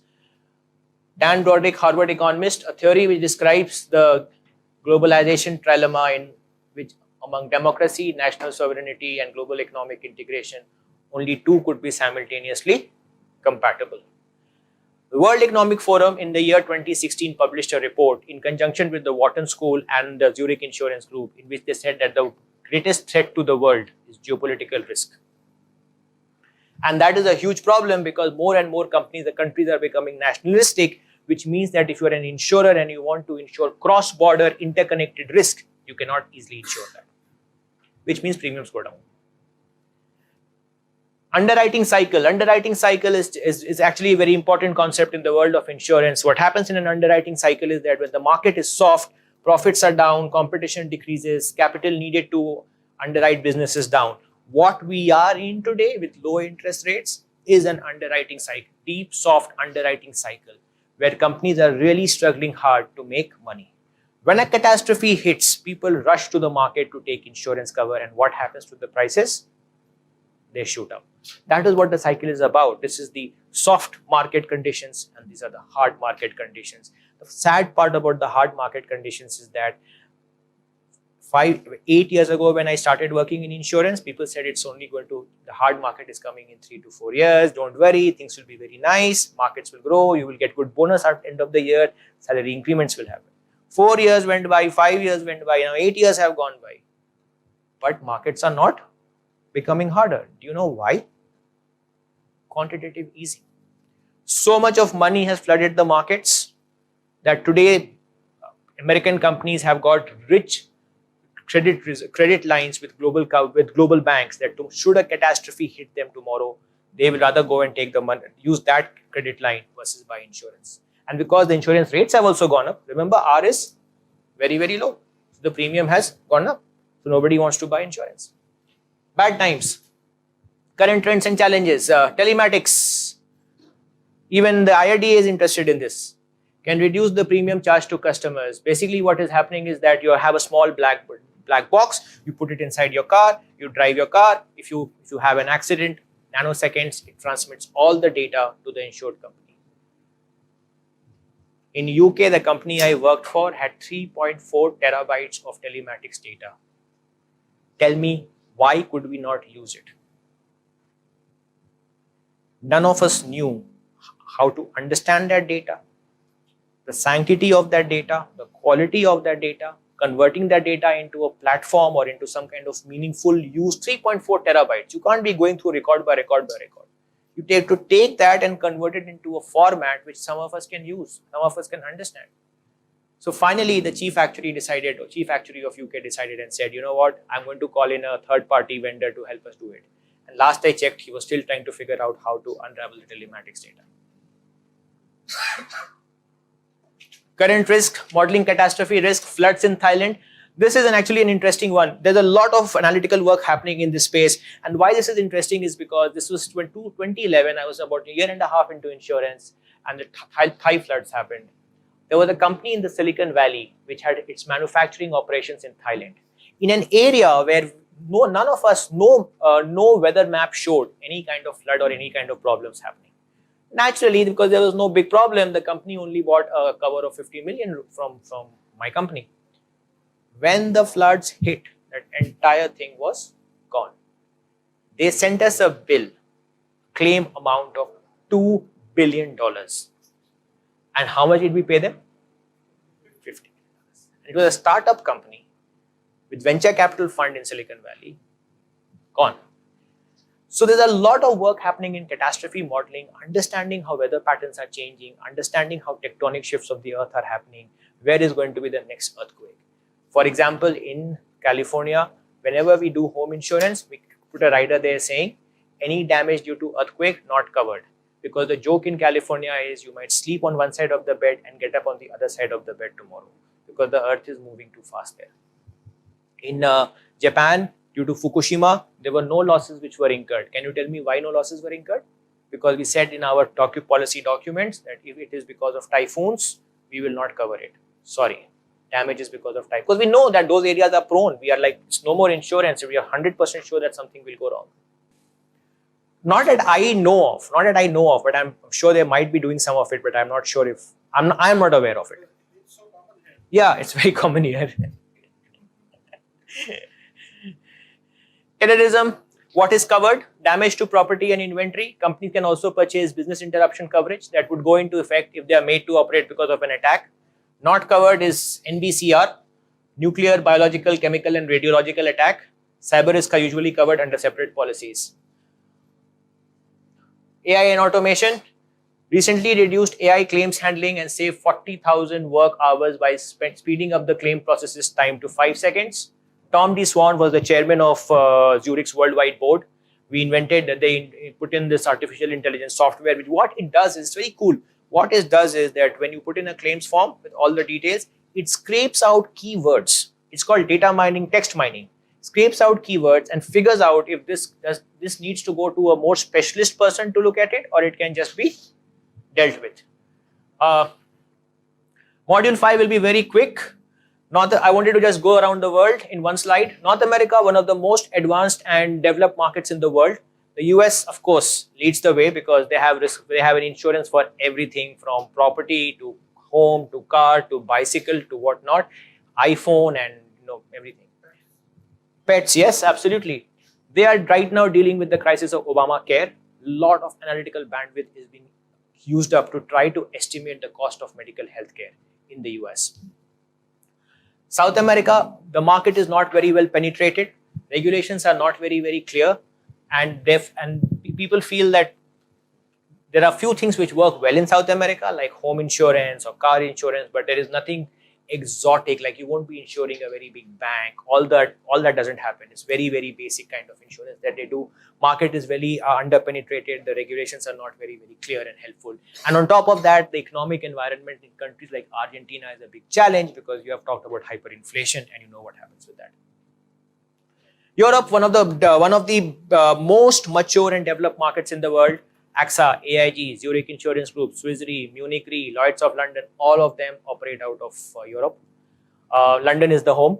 So in London, there is this 3 square miles, just like in Gurgaon. In London, there's 3 square miles. You walk around that, and every other person you meet will be from the insurance sector. They have their usual set of challenges about annuities and taking pension and converting it into annuities versus not doing that. The markets in automobile insurance are in shambles, making a lot of losses there. Very hard to sell these companies off. But one good thing about London is that the entire world comes to London, Frankfurt and Paris for doing very, very high-end specialist insurance. So all these factories on the western coast of India, which you see in Gandhinagar and Jamnagar and all of these places, many of them are not insured out of India. They are insured out of the London market using specialist underwriters and insurance companies. Yeah, Lloyds. Middle East. The story in Middle East is that I was looking to go into Riyadh. I was trying to buy a company out there. They said they will not give me a license. I said, fine. I said, if you were to give me a license, hypothetically, will you provide me with educated people to run the business? They said, no. You must understand, we need employment. Your job is to hire people up to class 12th education and train them to become actuaries, underwriters and so on. So, bunch of people, yes, everybody there is His Excellency or some big name, His Excellency, yes, Excellency. Thank you so much for your advice. Unfortunately, we are a global company and we can't go back to our board and say these kind of things. We'll visit you sometime in the future. Africa, other than South Africa, the rest of Africa is very difficult to do any kind of business. Regulatory environment is not there. Because you see, end of the day, insurance is a contract. If you cannot enforce that contract, how does insurance thrive? Asia, my favorite. So China, I lived in Hong Kong for 3 years. So China. So in China, this is the way it goes. So I want to sell insurance in China. Okay, great. You can sell it, no problems. You can put in an application. Fine, I put in an application. What comes out of the application? One license to sell in one city. Okay, where do you want? Beijing or Shanghai? Sir, Beijing. Okay, Beijing. Then 3 years goes by. Sir, I want to go to Shanghai also. Why don't you think about going to Siberia first for 3 years? You can open a shop in Siberia. All companies open a shop in Siberia. Go to Siberia. How do I explain to the worldwide, to a Western board sitting out of America or in London that I'm going to go to Siberia to sell insurance? So in the 3 years that I was there, we were only able to open one branch in Beijing. And the last time I checked, it's been 7-8 years. They've got one branch in some part of China which no one knows. Philippines, they gave so many insurance license to insurers. They started massive competition in the market. Profitability just disappeared. No foreign insurer wants to be there. Japan, highly developed country, love the place. The challenge is there are 3 insurance companies, Japanese insurance companies, which pretty much control the entire 99. Last time I did the maths, it was 99% of the market. So there's only 1% which is, everybody else, AIG, Zurich Insurance Group, Swiss Re, Munich Re, we're all in that 1% bucket. Indonesia, there's always this political instability with the king. So, insurance companies do go there. They do life insurance business, but not Indonesia, sorry, Thailand. But they do business with, but not too much. Indonesia, Malaysia, very, very developed countries, very, very good, strong regulatory environment. However, talent is a problem. We don't find talent and to do actuarial underwriting claims, but we can't transport talent from India or some other part of the world. India, less I said the better. Australia and New Zealand, the most advanced country when it comes to insurance policies, products and regulations is Australia. But also they are more strict than the Securities and Exchange Commission of the United States of America. They have very clear ideas about how they want to run the markets, who can play, who cannot play, and so on and so forth. And I would, as I said, in my entire life, is that one market which I would say is really solid, rock solid, that is the Australian market. And if you ever get a chance to see their products and the regulation structure and so on, please give it a shot. Please look at it. It's quite interesting. They're thinking about how to deal with life insurance, how to deal with pensions. This debate that we have in Europe about pension and who should be paying and who should not be paying, those debates are not there. It's very, very clear who should be paying, who should be not paying. Australia and New Zealand is what I was talking about. And finally, a few questions. And anybody who wants to answer can answer. Is Lloyd's of London an insurer? No. What is it? Absolutely correct. It is a marketplace. It brings in a lot of syndicates who bring in their capital. Underwriters sit there. People who want to write esoteric risk. Sanat Jaisuriya's forearms. Please come here. Bring you all together and they do the insurance policy. So they don't actually are not. So if this is the only company in the world which is the insurance marketplace. There is no other insurance marketplace in the rest of on planet Earth. What are the 3 keys for an insurer? Thank you. Name the table from which actuaries get survival and thank you. Name one. Chain ladder method, absolutely right. Post the 2008 financial crisis, interest rates were at a record low. What are the 2 main effects it had on insurance? In conclusion, insurers continue to seek profitable customers. It's getting more difficult to find them. Analytics is being used to identify good risk and price it. Claims are being processed by robots. Current analytics has its limitations for example, when we do customized contract pricing for insuring the board of directors of Apple, Amazon, or HSBC, human intervention can be reduced through analytics but not eliminated. And overall, the current view about the insurance market and the analytics and how it going to go about can be summarized in what I often use with my teams. And this is what I tell my teams. Uncertainty is certain, but worrying is optional, because when my team start talking about artificial intelligence and all of that, they start saying, sir, my job is going to be gone, sir. I said, relax. Uncertainty is certain. Let's focus on trying to get things done. This brings us to the end of analytics applications. Thank you very much and have a great learning ahead. I want to introduce you to Great Learning Academy, a free initiative by Great Learning. You can access over 200 plus courses with 1000 plus hours of free content on trending high demand domains absolutely free. Register now to complete the course and get your free certificate of completion. Check out the link in the description of the video below. If you haven't yet subscribed to our channel yet, I want to request you to hit the subscribe button and turn on the notifications bell so that you do not miss out on any new updates or video releases from Great Learning. If you enjoy this video, show us some love and like this video. Knowledge increases by sharing. So make sure you share this video with your friends and colleagues. Make sure to comment on the video if you have any queries or suggestions, and I'll respond to your comments.